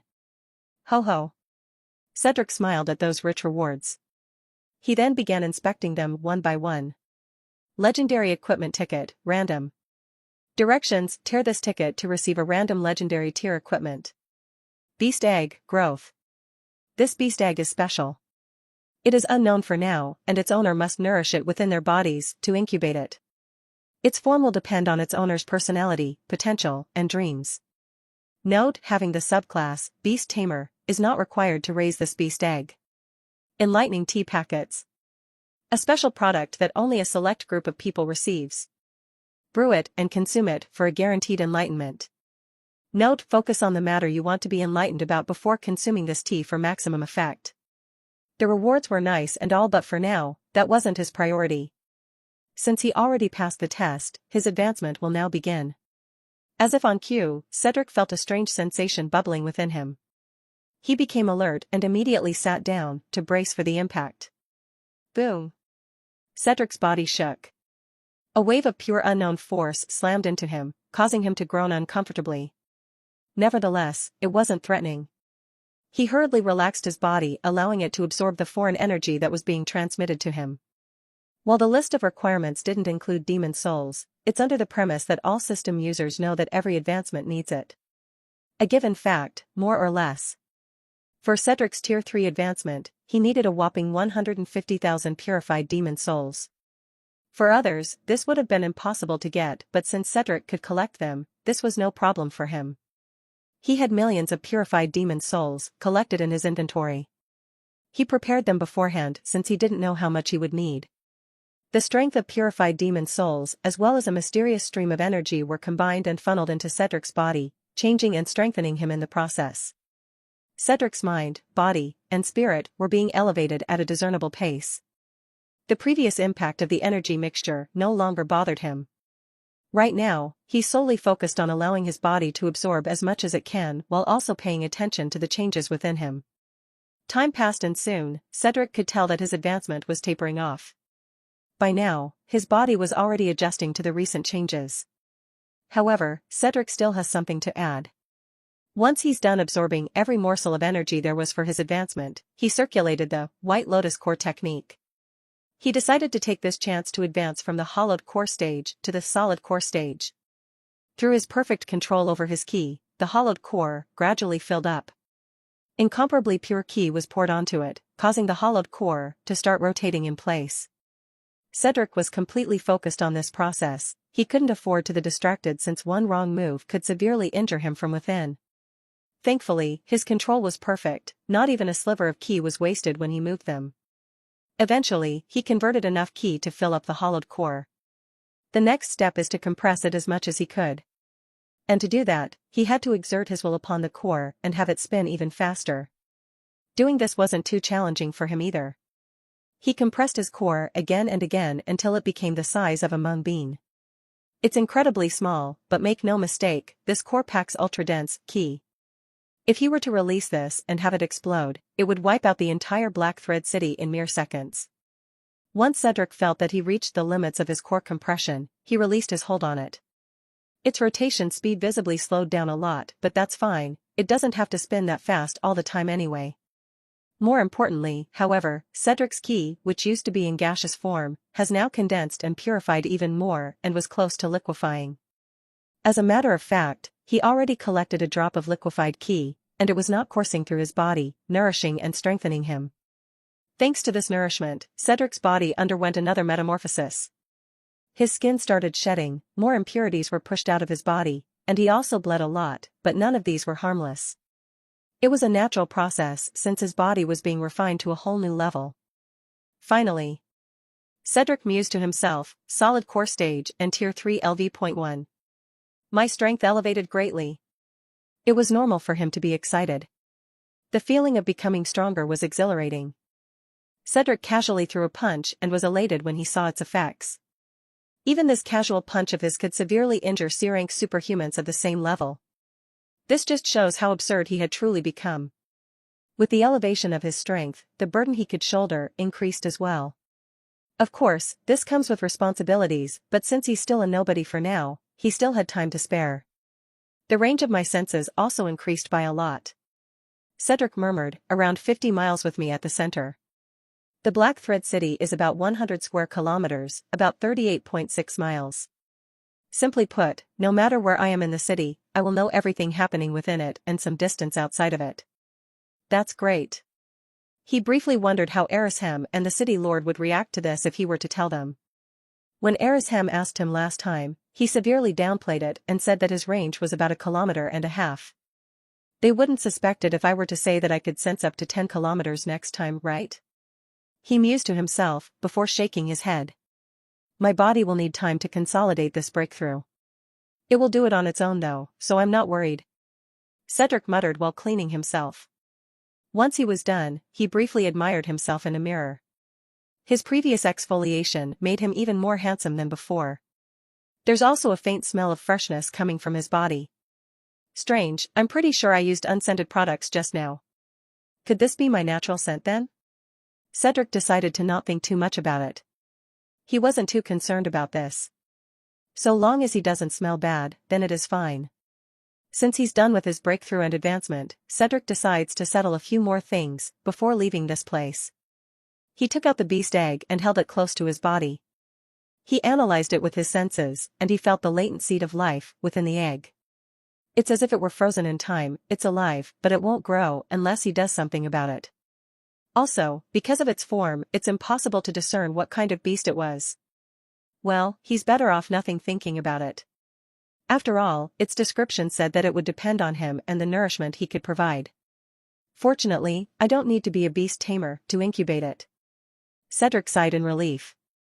To form a contract, Cedric bit his finger and smeared his blood on the eggshell. As soon as he did that, the beast egg glimmered before turning into a streak of light, disappearing to his chest. Cedric hurriedly inspected his body and discovered that the beast egg had taken a spot near his white lotus core as its home. He could also feel it absorbing a little bit of his blood essence. Blood essence is also known as the longevity of a superhuman. It's the lifespan, in simple terms. The amount that the beast egg absorbed from him was comparable to a full year of his lifespan, meaning that his lifespan lessened by a full year just now. Cedric wasn't too concerned though. Due to the changes that happened to him since then, Cedric could live up to 500 years old. A mere year wasn't something he'd cry about. Besides, so long as he makes more advancements or breakthroughs, his lifespan will continue to be extended, so really, this wasn't concerning to him at all. What he didn't know is that the amount of blood essence the beast egg absorbs for the initial feeding depends on its contractor. For now, the beast egg is driven by pure instinct. It reacts according to the rules of its immediate environment. For Cedric, losing a year's worth of blood essence might not be a big deal, but that's because he wasn't aware of how precious his blood essence was. He's an EX-ranked superhuman, a one-of-a-kind monster. The worth of his blood essence was at least 10 times greater than the blood essence of a S-rank superhuman. For the beast egg, this was a sheer dose of ambrosia. The moment it consumed Cedric's blood essence, it already began laying the foundations for its phenomenal birth. It would take time for sure, and Cedric would need to feed it more valuable resources, but so long as he met its demand, the beast that would come out of this egg was bound to surprise him greatly in the future. That should be the initial feeding done, Cedric muttered. It should stay silent for a while. With that out of the way, he stopped paying attention to the egg. It's safe within his body, so he doesn't have to worry about it. Cedric left the enlightening tea packets inside his inventory. He didn't plan on touching those for now. It is a valuable consumable, yes. But he hasn't encountered anything that would require its usage, so it's best to leave it there. Next, he brought out the random legendary equipment ticket. Alright, let's see what kind of equipment I'll get from this. He whispered, please be a sword though. He took a deep breath and tore the ticket in half. Golden light erupted all of a sudden, momentarily blinding him. Once it subsided and his vision adjusted to the brightness, the legendary equipment revealed its form to him. Cedric's advancement was done. His body was already acclimated to the changes that happened to it. He's now in full control of his strength once more. Right now, he was in his training area. He was training his skills with his sword. He's also using the new sword he got from the ticket reward. Solaris Edge, Legendary/Growth. Originally made as an ornamental sword. Someone tried to recast it, but they failed. They threw it into the lake and it stayed there for a long time. One day, an opportunity occurred that transformed the sword into something else, turning it into a legendary artifact that nobody had wielded before until now. Unique trait, Absorption. This trait allows the sword to store and absorb all types of energy. The energy storage limits are unknown due to the mysterious transformation of the sword, but it's theorized to be massive. At the user's command, the sword can release the stored energy in various ways to fit the user's needs. Note, this sword is a perfect energy medium, highly durable, and has the potential to grow with its user. Bound to user Cedric. Solaris Edge still maintained that ornamental sword looks even after its supposed transformation. It's a long sword that's about 50 inches in length, the blade itself was 35 inches, and the hilt makes up for the rest. It also weighs around 5 kilograms, which was extremely light for Cedric. It has hints of golden carvings on the surface of the blade. The hilt has a crossguard carved with all sorts of auspicious beasts. There's also a unique insignia at the pommel, which already faded a lot. Nonetheless, despite its flashy appearance, it was a sharp sword. It's too light for his liking, but Cedric couldn't complain about that since this is, after all, a legendary weapon. Plus, he could wield it just fine, so what's not to like? Although it is not stated in the description, Solaris Edge can turn into a tattoo that's located on Cedric's back. He only needs a thought to manifest it into being. As for the absorption trait, the sword could autonomously siphon energy from its surroundings. The speed wasn't too great, but it was more than enough. Of course, he could also start feeding it with his energy. The sword isn't picky, it could absorb his blood and convert it to energy, he could also use ki, and so on. He did note that the converted energy closely resembles that of sunlight energy. Cedric doesn't know if he was on purpose or not, but he didn't bother thinking about it too much. It's not a detriment to him anyway. It's quite the opposite, in fact. Cedric already familiarized himself with the sword. He's curious about how much energy it could hold, but that's gonna take some time. Now, he's just hoping that this sword works wonders during his hell dives, because if it could, then the demons would have more reasons to hate him. Him having this sword is akin to giving wings to a tiger. He's already a dual legendary classed superhuman. That alone was already scary enough, with this sword though? Oh, Cedric was really looking forward to his next hell dive. One more thing, since this sword looked too unique and flashy, his enemies were bound to take note of it. Since he doesn't want to switch swords between Cedric and Derek, he decided to use Sage Art, Jester's Mask on the sword, and it surprisingly worked. Now, he could disguise Solaris Edge as a fairly common longsword. With this new equipment in hand, Cedric felt his confidence being boosted even more. His strength was steadily rising each day, and he was becoming more and more excited for the upcoming entrance exam. There's still a month left before it begins. Cedric sighed as he wiped his sweat off. I should practice more. It's been a while since we hung out like this. Chrissy stated, sighing as she rested her back on her chair. She then looked at Cedric and said, You used to go out regularly, but recently you've been staying indoors. What changed? Today's a rest day for Cedric.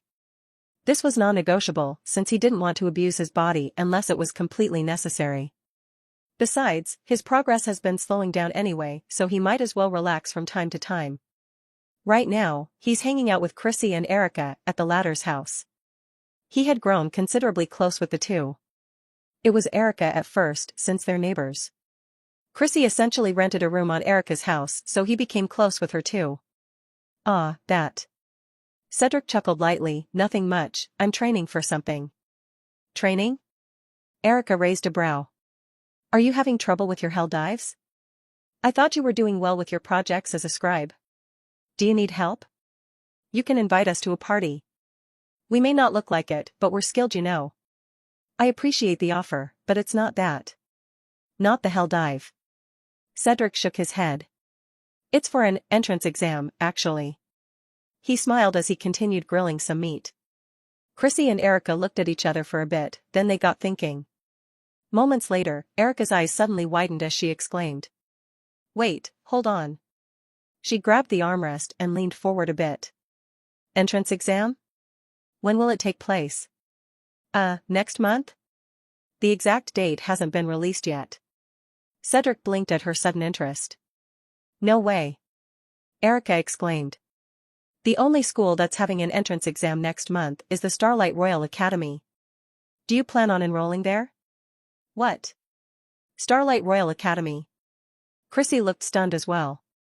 Cedric pursed his lips and decided to not face them, but he did reply, Yeah, I'm hoping to get accepted. My guarantor put his trust in me, and I don't want to disappoint him. From his senses, he saw the astonished look on Chrissy and Erica's faces as they looked at each other. He felt weirded out, so he turned around and asked, Is it really that shocking? Do I not look that impressive? No. The two hurriedly shook their heads in disagreement, and then to his surprise, they laughed. We're just surprised, you see. After all, people who could receive tokens to participate in the entrance exam are fairly rare. Chrissy stated. Right. But more importantly, we didn't expect a prospective underclassman here. Erica happily added. That certainly got Cedric's attention now. He looked at them in surprise and asked, You study there? Yeah. Both of them replied, and then they showed him their ID. Those IDs are legit because it is against the law to make counterfeits of them. If someone tries, the system will immediately notice it and they will be heavily punished for doing so. Only the students and the staff of the Royal Academy could hold those IDs. Wow. What a coincidence. Cedric chuckled as he served them a plate of freshly grilled meat. How long have you been studying there? Around 3 years now for both of us. Chrissy replied, Actually, that's where we and the other guys met and became friends. I see. Cedric nodded. Then he ate some of the meat he grilled and stopped asking questions. What, not curious at all? Erica playfully asked. Nah. I know that the information you can give to me is limited to the ones released in public, and I've already read all of those. Cedric replied, Besides, I want to experience it myself. It won't be too late to ask for guidance from you once I get admitted anyway. Ho, aren't you a confident one?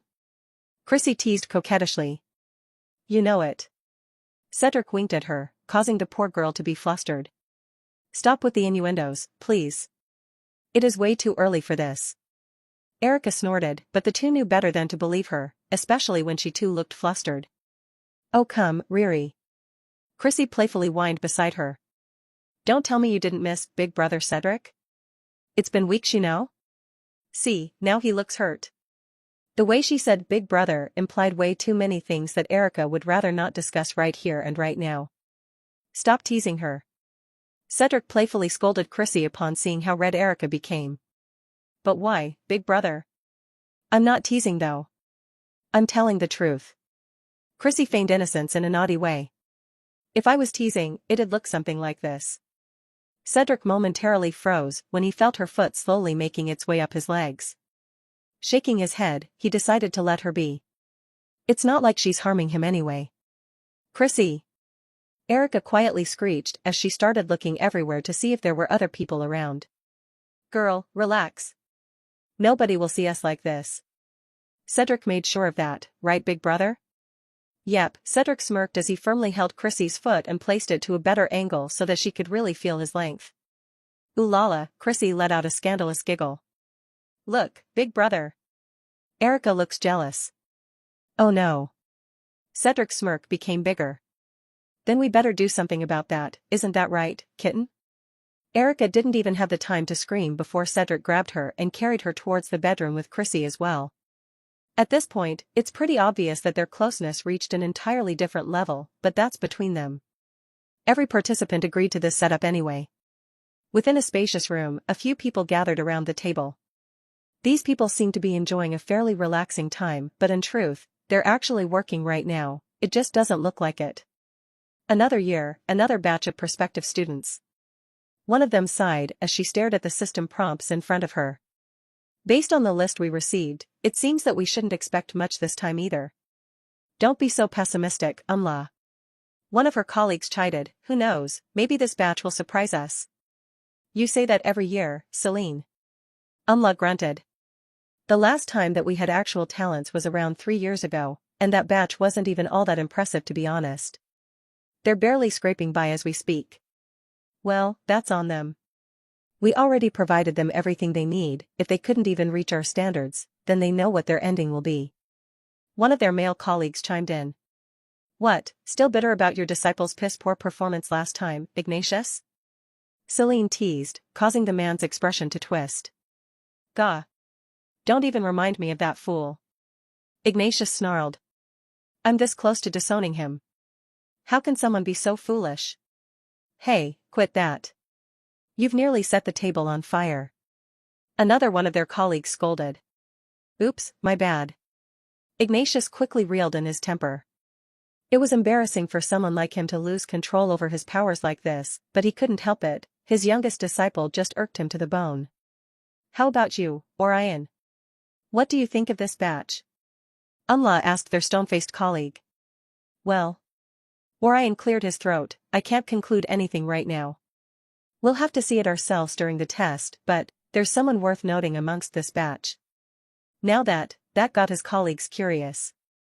For someone like Orion, also known as the Academy's most ruthless instructor, to be interested in someone wasn't an everyday occurrence. Oh? Tell us, quickly. I don't mind being spoiled. Celine giggled in excitement as she leaned forward. This guy. Orion displayed the profile of the person he was referring to for them to see. He doesn't look impressive, Ignatius commented on the side. Yeah, he doesn't. Orion agreed, the thing is though, I'm pretty sure that his profile was forged by Akala herself. All of his colleagues were shocked. Really? Then wouldn't that mean that this child is unique then? Celine browsed through the information available to them. She read them all in mere seconds, and concluded, yeah, his profile does hide a lot of things. There's at least a 90% chance that this is forged. I also saw the child up close. Orion admitted, I happened to be passing by when it happened. I'm pretty sure that he's a descendant of that clan. Which one? Ignatius scratched his head in confusion. You know, that one reclusive clan? The one that's incredibly heartless towards their descendants? Celine supplied for Orion's sake. Ah. That clan. Ignatius finally figured out who they were talking about, yet at the same time, his face soured at the memory. Now that you say that, I can see it, especially with those infamous wine-red eyes. But hold on. If that's the case, what's this guy doing here? Shouldn't he, I don't know, have better options? That clan hates us, if I remember it correctly. You're not wrong. Umla interjected, in fact, I dare say that they abhor us, even. But, maybe this child grew up outside of the clan? That's the only logical guess I could come up with right now. Right, that's very likely. After all, the very first thing that clans pass down to their descendants is their generational hate towards the headmaster. In terms of holding a grudge, nobody could compete with them. Celine snorted as she stated this. Or, he could have been raised as a spy, Ignatius added on the side. I wouldn't put that past them. You probably should. Orion replied, I know that clan very well. That kind of act is completely below them. Even if they were to meet their end tomorrow, there's no way they would do something so low. They might not treat their descendants well, but they still have standards at the very least. Anyway, this is just a speculation. Unless we see this child in action, we don't have any way of confirming if he really is from that clan or not. And even if he is from that clan, this isn't our problem. The headmaster will deal with it. Our job is to make sure that no funny business occurs during the exam. Orion continued. Right, the exam date is already released. We're almost done with the preparations. We might as well finish everything today so that we can have a few days' worth of rest. When Celine suggested this, nobody disagreed. All of them know how hectic their schedules are.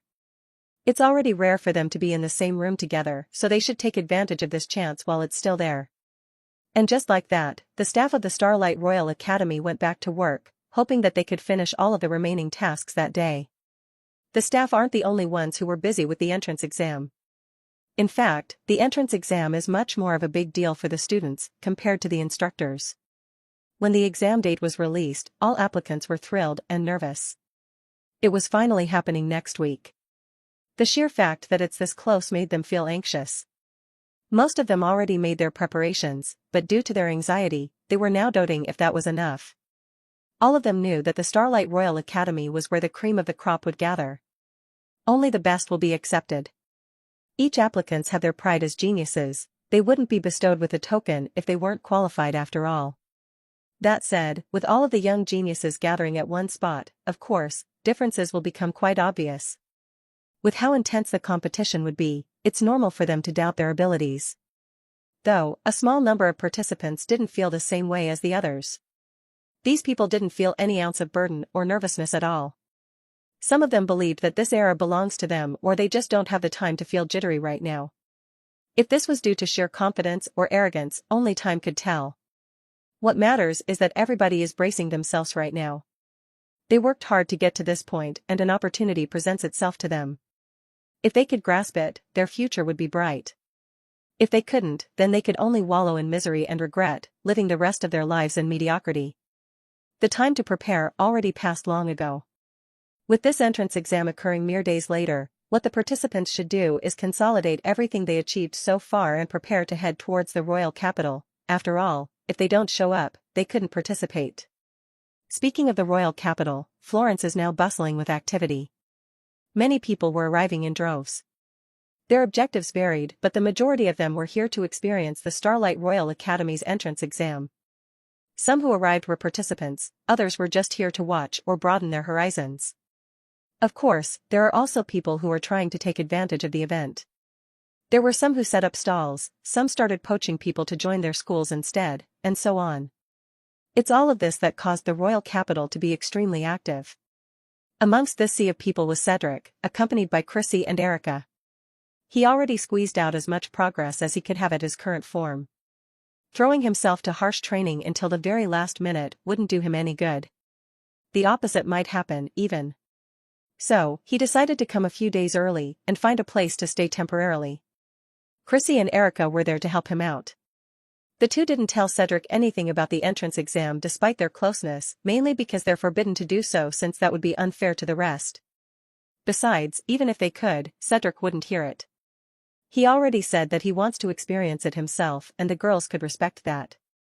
After all, they too were like this back then. It's good to relax. The exam can be nerve-wracking, but losing sleep over it will not help at all. Chrissy casually pointed out. Right. Besides, it's best if you are at your peak state when you participate in the exam. God knows how much you'd regret that if you fail. I've seen it happen way too many times already. Erica commented as well. Cedric didn't say anything, he just chilled on the bed while the girls linked their limbs all over him, something that didn't bother him at all, of course. I'm ready as I'd ever be. I'd also have to thank them for helping me release all the tension I've accumulated so far, but that has to wait until the exams are over. Cedric and the girls spent the passing days just like this, and before they knew it, the day of the exam already arrived. Florence, the royal capital.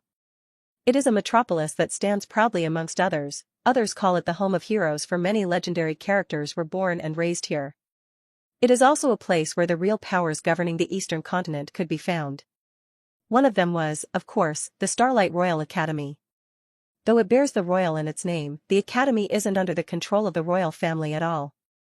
Previous generations of the royal family tried to get this piece of pie, but none has succeeded so far. In fact, they were even met with a ruthless blow to their status, because of their transgressions. The academy is neutral. Its alignment is towards itself, and its purpose is for the benefit of humanity as a whole. This alignment is extended towards their students so long as they remain inside their walls. Once they graduate though, or are expelled, it's fair game for everybody outside. Today, the gates of the fabled academy open for the participants of the entrance exam. Said participants were already waiting outside even before the sun was up. There was tension in the air, which was understandable given how huge this event was for all of them. The gates opened precisely at 8 a.m. The guards allowed the entry of the participants as well as their families. Unrelated people weren't allowed inside though. Seeing this, Cedric made his way inside along with his competitors. He already parted ways with Erica and Chrissy. He guessed that they were already inside the academy doing their thing. He was being careful this time. He didn't dare to unfold the full extent of his sensory field. He was afraid that he might offend someone by doing this, so he limited it to its minimum, which is 500 meters around him. They were instructed to gather at the gymnasium, a humble description of what looks to be a coliseum instead. Being sensitive to his surroundings, of course Cedric could tell the difference as soon as he entered the academy. The energy fluctuations here were surely richer and more active compared to outside. These energy fluctuations eased his mind and allowed him to think more clearly, not that he needed it in the first place, but he could very well see how this could help others in terms of learning new things. This was an effect of the academy's formation. Something that he already sensed even before entering this place. Additionally, the academy was beautiful. For some reason, the colors here are more vibrant and the view seems fantastical. He also saw towering buildings everywhere. For now, he has no idea what those buildings are for, but from their structure, he could guess that each one has an important purpose. Once they arrived at the testing grounds, Cedric saw 4 people who were wearing glittering badges. The sight was unmistakable since it's extremely difficult for those to be fake, and those badges are only handed to the instructors of the academy. A bald man stepped forward. From a single glance, Cedric could feel an overwhelming momentum from him. He's like a slumbering disaster. This person was at least several notches stronger than the city lord of the Black Thread City. Greetings, younglings. The bald man greeted them with his deep voice that rumbled everywhere. My name is Orion Stoneshield. I'm an instructor at this academy. I'm also joined by my colleagues today, and together, we will be facilitating this year's entrance exams. Nobody said a word, everyone listened with rapt attention. Some didn't even dare to breathe in fear of missing something. Our academy's entrance exam is divided into 2 main categories, written and practical. Here, we believe that knowledge and skill go hand in hand. The combined result of both categories will determine if you will have a spot on this year's batch of new students. He continued. He then stomped his foot and all of a sudden, the surroundings changed. The majority of the students were alarmed by the sudden change. Others, like Cedric, remained calm despite the changes, something that the instructors didn't miss. Once the changes were done, the participants were surprised to discover that somehow, they were transported into a large classroom filled with rows upon rows of seats. In order to ensure fairness, your access to the Accolus system is prohibited during the exam period. If you don't agree with this setup, take your leave now. I'll give you 3 minutes to do so. From his sensory feedback, Cedric saw some of the participants' faces dropping. He quickly guessed that they might have been thinking or relying on the system to pass their exams. He inwardly shook his head and decided to ignore them. Despite reacting in various ways, none of the participants left. Once the 3-minute grace period was up, Orion once again spoke. Since all of you are determined, you may now take your seat. We will distribute the questionnaire soon. As soon as you receive yours, you may start answering them. We will give you 3 hours to answer as much as you can. If you finish ahead of time or once the time is up, submit your papers to me. Upon hearing those instructions, the participants began choosing their seats. Cedric went to the closest one to him and made himself comfortable. Shortly after, he received his papers, so he began reading their contents. And just to make sure that he wouldn't be accused of cheating, he completely suppressed his field of senses to the level of a normal person. Whether the instructors noticed this or not, he wouldn't know. If they did, then they didn't show any reaction to it. Surprisingly, the contents of the written exam start easily. The questions are fairly common. For some reason, he thought that he would be forced to solve complicated problems and puzzles. This is more like taking the final exams at a university, at least in the first half. The second half deals with the superhuman side of things. Cedric could easily tell that the second half would stump other participants, especially those who did not receive any superhuman-related education. Fortunately, this isn't anything difficult for the current Cedric. Especially not when his education skills surpassed level 100. Thanks to this, he finished the 10-page-long, back-to-back, written exam within the first hour. And this was him being generous with his time already. However, since he still had time, he decided to double-check his answers. By the second hour into the written exams, he already confirmed that he answered everything to the best of his abilities, so he stood up to submit his papers. Orion received his papers without saying a word. He was then instructed to wait outside of the room until everybody was done. Surprisingly, Cedric wasn't the first one to finish. He saw 5 people already outside, meaning that they finished earlier than he did. It was no big deal to him though. He found a spot to sit down for now. He tried summoning the system's interface, but it didn't appear. This was a sign that their access to it was indeed prohibited while the exams were still underway. Since he had no access to entertainment for now, he decided to use his time meditating instead. He got rid of any distracting thoughts and fell into a deep meditative state in less than a minute. Unbeknownst to him, his behavior has been noted by the other 5 who came before him as well as the instructors inside the room. Someone from the 5 who finished early was debating whether to start making friends or not, but when he saw the handsome guy not even bothering to waste a glance at them, he felt disheartened for some reason. The others seemed to follow his lead too. As for the instructors, they just took note of Cedric's relaxed behavior. They didn't dare to speculate anything yet since it's still way too early for that. Time passed and soon, the 3-hour time limit was up. Orion didn't even bother telling the participants to stop, he just mysteriously snatched their papers before they could even react and told them to step outside since their time was up. Cedric already ended his meditation at this point. He stood up and blended with the crowd, waiting for the next instructions. Your written exams are being graded as we speak.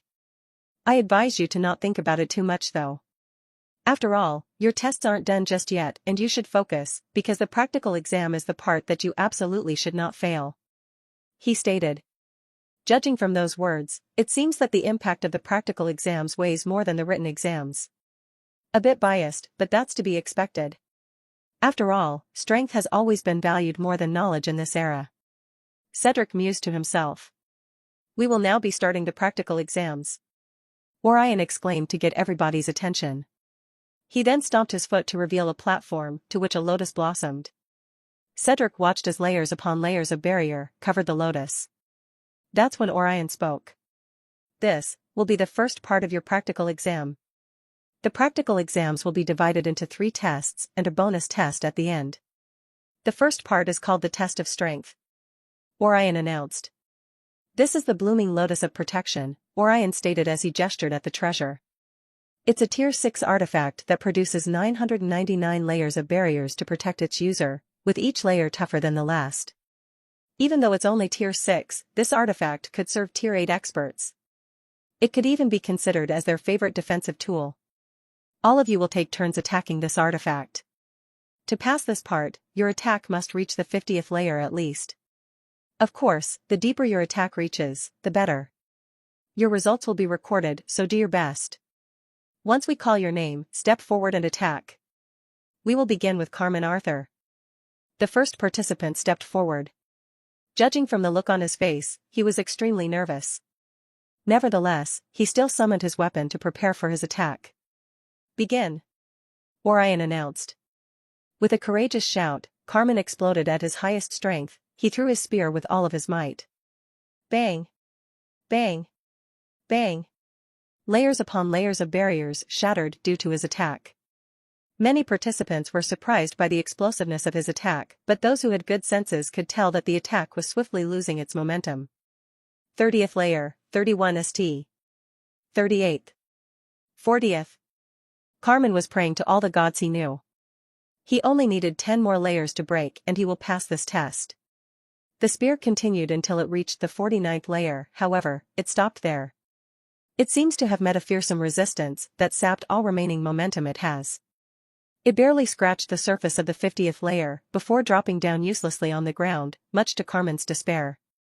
This is when Orion's cold and callous voice sounded in everybody's ears. 49 layers, fail. Next? That sounded like a death sentence for everybody who heard it. The fact that the instructors didn't even bother comforting the participant who failed didn't help either. This spells the end of Carmen's trials. Since he already failed at the first part, there was no need for him to continue being here. A guard already dragged him out of the testing grounds while he's still stupefied at his failure. All that hard work, anxiety, blood, sweat, and tears were rendered useless because he failed. That failure will certainly leave a scar on Carmen's mind. It was cruel and merciless, yet nobody could do anything about it. Carmen's results served as a warning for everyone else. This was no place to hesitate. So, the next participant made sure to give it their all. Just like that, the test continued. 51 layers, pass. 60 layers, pass. 62 layers, pass. 45 layers, fail. 70 layers, pass. 10 layers, fail. 100 layers, pass. One after the other, the participants showed off their might. Some passed, some failed. Regardless of their results, the instructors kept a neutral face as they continued conducting the exams. Hey, isn't that her? Isabella Frostwind. Yeah, it is. As expected, she'd be here. Watch carefully, she's bound to be amazing. Cedric heard the murmurs near him, so he looked over at the girl who was preparing for her turn. She was beautiful, there are doubts about that. She has platinum blonde hair, pearly white skin, a voluptuous figure, and an ethereal aura that radiates coldness. Her face was hidden behind a thin veil, but that didn't stop Cedric's senses at all. He was aware that beneath that veil lies a stunning face that could enchant even a war-jaded heart. If I remember it correctly, this must be the publicly acknowledged #1 genius of Glacia City, the frozen princess Isabella Frostwind. From what Cedric could remember, she was declared a genius because she possessed an S-rank overall aptitude. Moreover, she also received a legendary class called Frostweaver Sorceress. Partnered with her exceptional beauty and grace, she became the darling of Glacia, despite her being cold towards everybody. Everybody watched as she took her stance. A burst of chill erupted silently from her body, causing those near her to shiver due to the cold. She lifted a hand and a spiked glacier condensed behind her. It was initially huge, but within a minute its size reduced greatly. Cedric raised a brow, impressed by her control over ice. The glacier turned into a spear and with a flick of a finger, she launched it towards the lotus. Boom!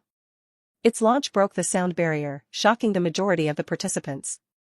As soon as her attack reached the lotus, it began shattering layer after layer of barriers. It practically tore through the first 50 layers with barely an effort, which ensured her success for this test.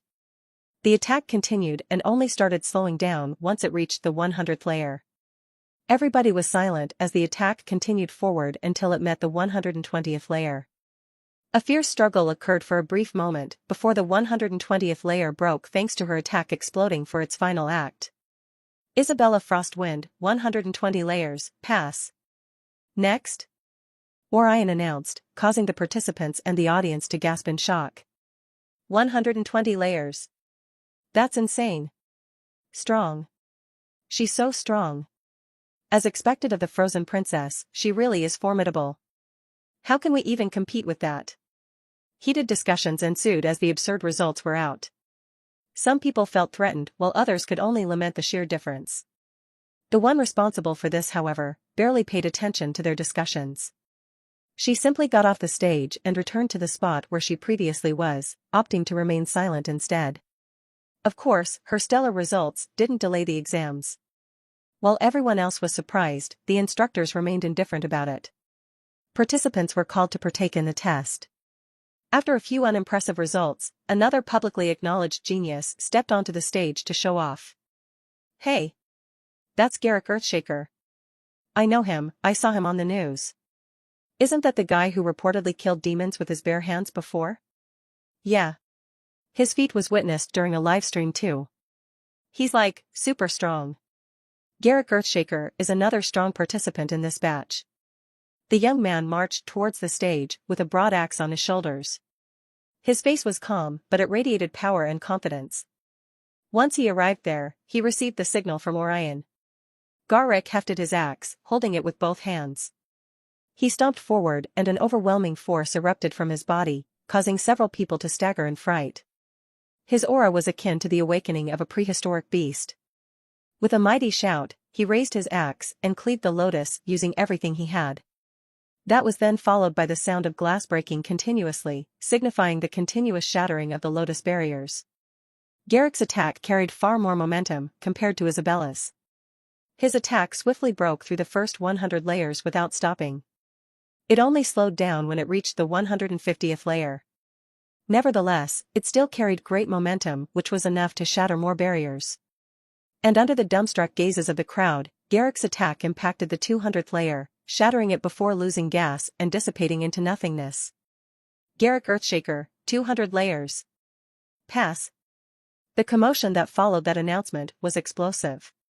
Holy shit. What the hell? You're telling me that he's a tier 3, just like us? I don't believe you. He wouldn't be participating here if he wasn't, you idiot. Do you think that he could fool the staff of the Starlight Royal Academy? He's at tier 3 LV.6 and is an S-ranked superhuman.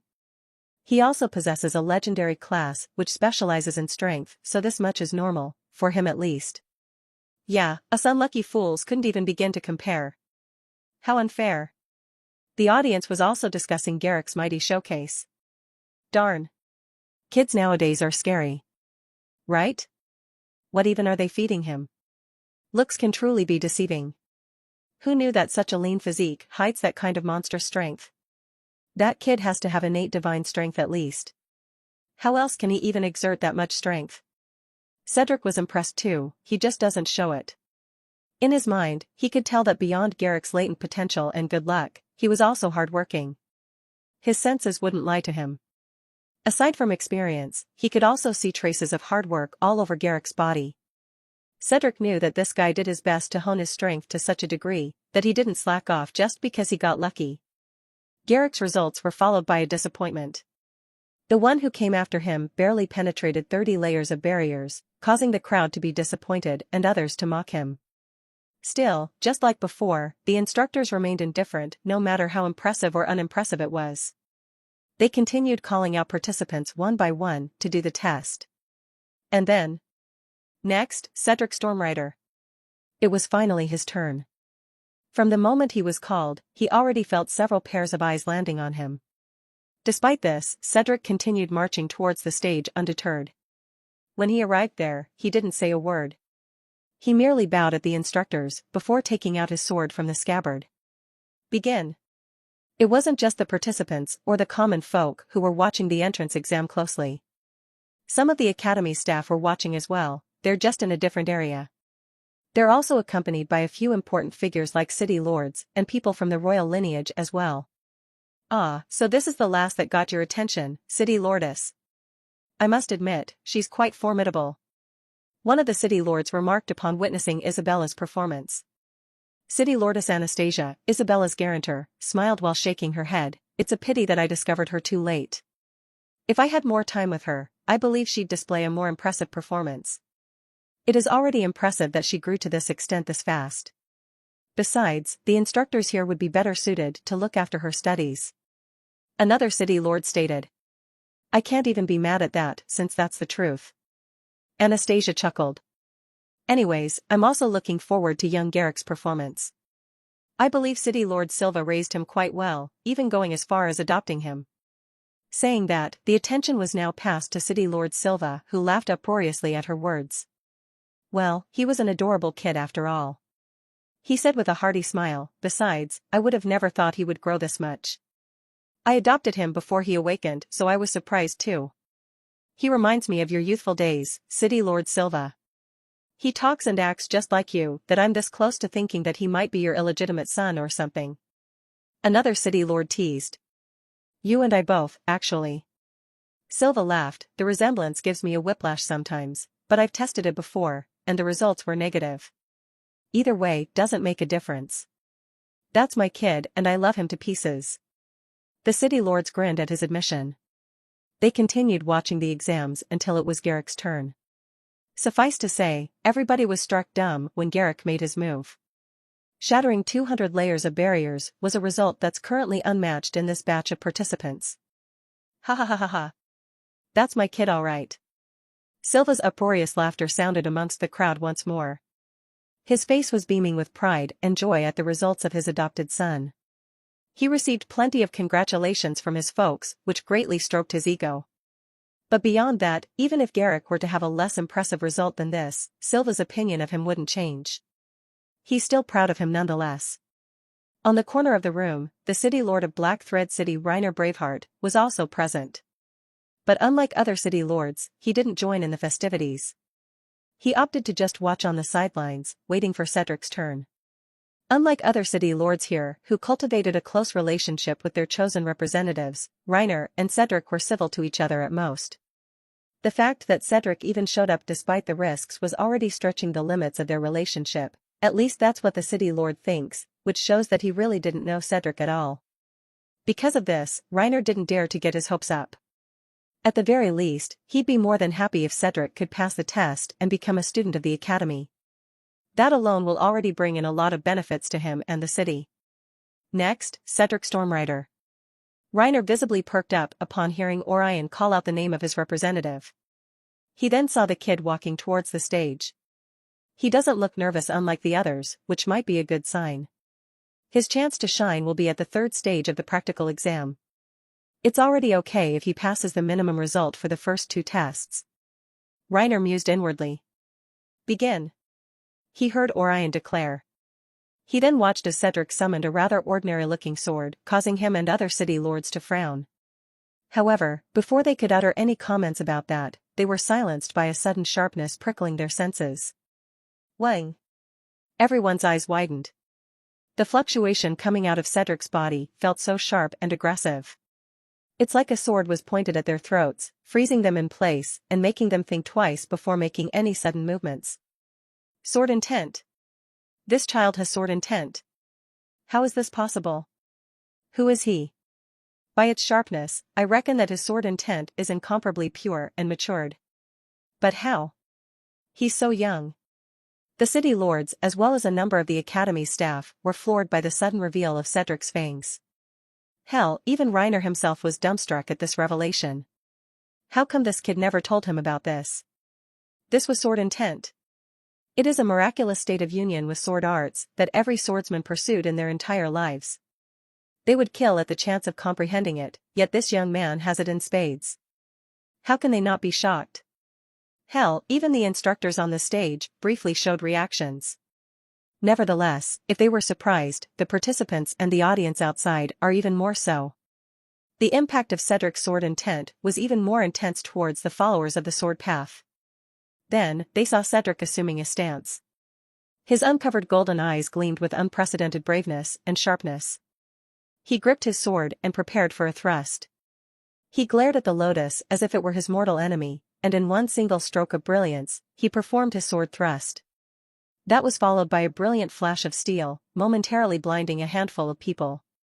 Before anybody could even react, Orion already announced Cedric's results.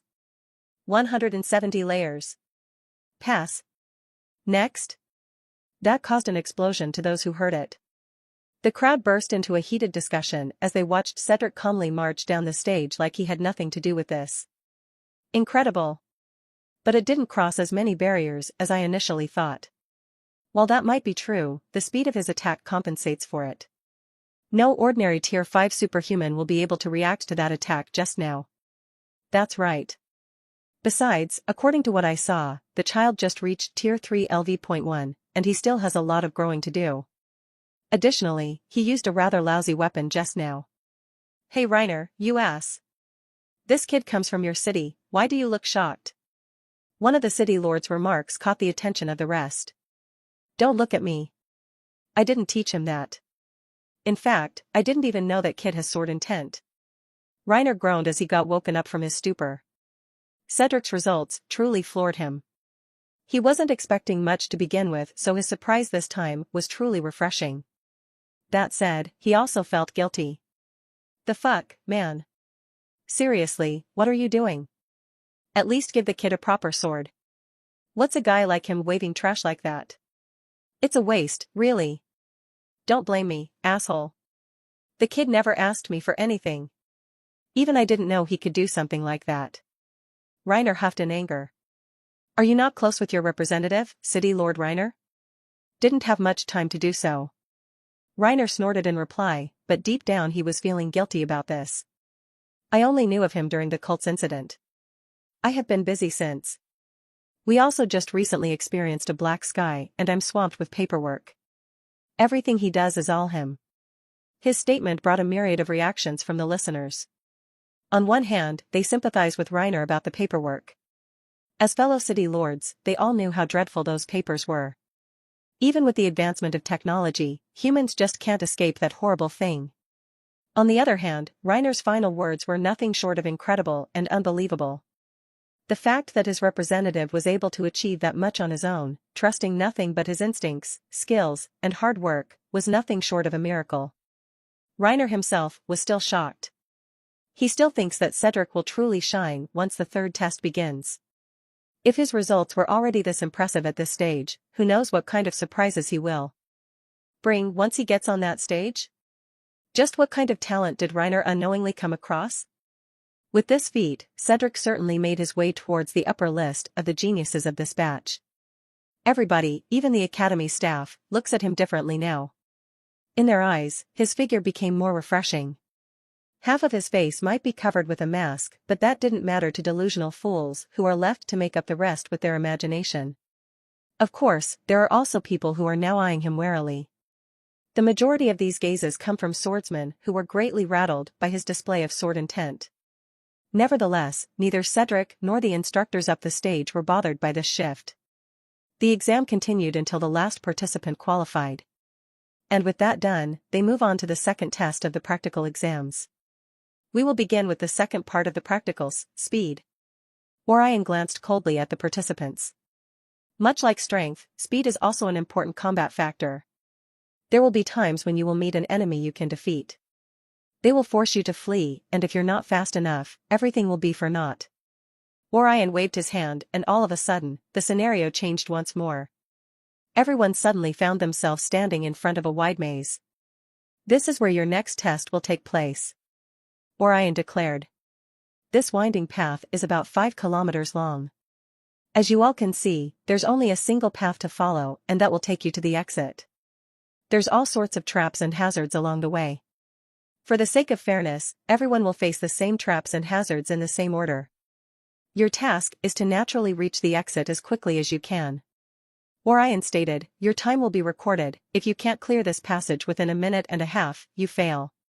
As soon as he announced that, Cedric felt a sudden wave of panic oozing out of his fellow participants. Their hushed voices reached his ears. That's so strict. It's like he doesn't want us to pass at all. I'm doomed. This is it for me. I can't possibly go that fast. Maybe if I trade some of my lifespans, I can explode with a passing speed. No way. There's no way I can do that. Cedric blinked at this. From what he heard, it's clear that some participants here didn't even bother training their speed at all, which was a rookie mistake. And for people like them, who should be considered geniuses amongst their peers, this was unacceptable. On the contrary, Cedric felt that the requirements to pass this test were quite generous. However, he also realized that this might be his biased opinion since he's one of the few ones who did not mind this at all. Despite their clear despair, Orion remained heartless and indifferent. He unceremoniously called out the first participant to start the test of speed. The poor chap was shaking in his boots as he approached the entrance to the maze. Cedric could see him sweating and cursing his luck for being called out first. Still, the guy slapped himself awake and shook the jitters off. Since he's already here, he might as well do his best. Begin. As soon as Orion yelled that, everybody knew that the timer had already started. The first participant wasted no time and began accelerating at his top speed. He met all sorts of traps and hazards along the way. He did his best to evade most of them or work his way around them. Everybody watched with rapt attention until the guy reached the exit, panting and looking pale. 2 minutes. Fail. Next. Those words were akin to a death sentence for the poor chap. He was too slow. He did his absolute best, yet his dreams met an unexpected end here. It was too cruel.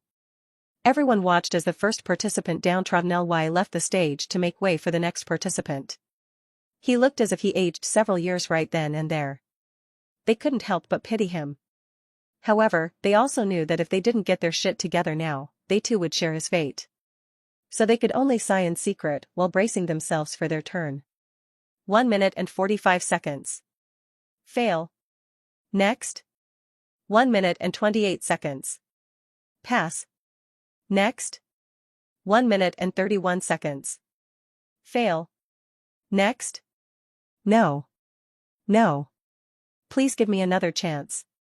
I'm only late by a second. Please. The latest participant practically groveled in front of the instructors after hearing his results. No redos. 1 second late is still late. You fail. Make way for the next participant. Orion coldly scolded. That's unfair. I'm only late by a second. Please, give me a chance. I can certainly pass this. Please, I beg of you. Take this kid away. Orion ordered the guards, not even bothering to reply to the begging participant. Said participant kicked and fussed as much as he could, yet nothing changed. He was dragged away by the guards, and he was powerless to change anything. This display greatly shook the confidence of many participants who had yet to take their turn. The instructors were really strict with their rules. They didn't even spare a single second of lateness. Despite that, the instructors continued the exam like that didn't just happen. They looked like they couldn't be bothered at all. It might be because they're used to it by now. It wouldn't be surprising if this wasn't the first time this kind of thing happened. One participant after another went up the entrance to take their turns clearing the test. So far, the fastest still was 1 minute and some seconds. Nobody was able to go any lower than that. That's until Isabella Frostwind took the stage. As soon as Orion gave the signal, she turned into a streak of blue light, flashing past the winding path and the numerous traps and hazards. Gasps of surprise were heard amongst the participants. She was too fast. They could barely follow her movements at all. Eventually, she reached the exit and Orion announced her results. 57 seconds. Pass. Next. That announcement caused another round of gasps to echo amongst the participants and the audience. Isabella was the first one to achieve a result below 1 minute, causing people to admire her excellence once more. This result truly cemented her as one of the geniuses of this batch. Of course, the test continued even after that. As per Isabella, she looked mildly disappointed by her results, it seems, because, underneath her veil, a mild frown marred her face. This was only discovered by Cedric though, since his senses were just that sharp. If the instructors noticed this too, they didn't bother saying anything at all. The next one everybody looked forward to was of course Garrick Earthshaker, and the guy certainly didn't disappoint. 59 seconds. Pass. Next. He was only 2 seconds slower than Isabella, but to rest, this disparity might as well be non-existent. After all, in terms of strength, Garrick completely outclasses her. Sure, that 2 seconds might be fatal in a real battle, but the gap wasn't all that much, so Garrick still has the upper hand if he were to face her.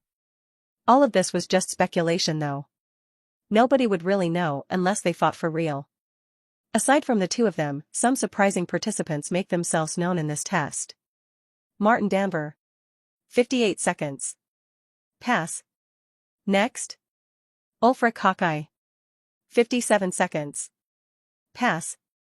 Next. Eleonora Weiss. 55 seconds. Pass. Next. The latest participant, Eleonora Weiss, turns out to be the fastest so far. It surprised a lot of people since she was an unassuming girl at first. Her results during the previous round weren't too impressive, she barely crossed 75 layers. But her speed makes up for that though, so she was dubbed as a dark horse. Martin Danvers and Ulfric Hawkeye were also considered as hidden tigers by the rest. Their speed matched the proud geniuses after all. They might not be as strong as Isabella or Garrick, but their speed makes up for their shortcomings. The test continued and many participants despaired. Compared to the previous test, this one shaved their numbers even more. It was really strict. Out of 10 participants, only 2 or 3 will pass the test of speed. Next. Cedric Stormrider. Just like before, Cedric calmly marched towards the entrance of the maze. He heard several people whispering behind him, but he didn't pay them any mind. He could more or less guess what they're talking about anyway. He took a deep breath and waited. Unlike the rest, he didn't feel nervous at all. Begin. As soon as he heard that, Cedric began to move. He runs at the maze at a shocking speed, dodging the traps and hazards. Even those that were meant to immobilize him failed horribly in the face of his speed. He was running so fast that he even bypassed sensory traps. By the time he made his way out of the maze, Orion already announced his results. 30 seconds. Pass. Next. There was a pin-drop silence even after that announcement. Everybody, even the academy staff and the city lords, were too stunned with his speed. Don't get these experts wrong. This speed was nothing to them. What surprised them was that a third-tier LV.1 kid having this speed. Reiner. Where in the ever-loving fuck did you find this kid? Their reverie was interrupted by one of the city lords cursing. Like I fucking said earlier. Don't look at me. I didn't teach him that. Reiner truly felt the world spinning around him. These results are just way too absurd, aren't they? One could only really imagine his reaction if he learned that Cedric severely downplayed his speed just now. Because if he really wanted to, he could have cleared that maze before anybody could react. After all, his pace as he cleared the maze was only comparable to a brisk jog compared to his actual speed, which is fast approaching the speed of light.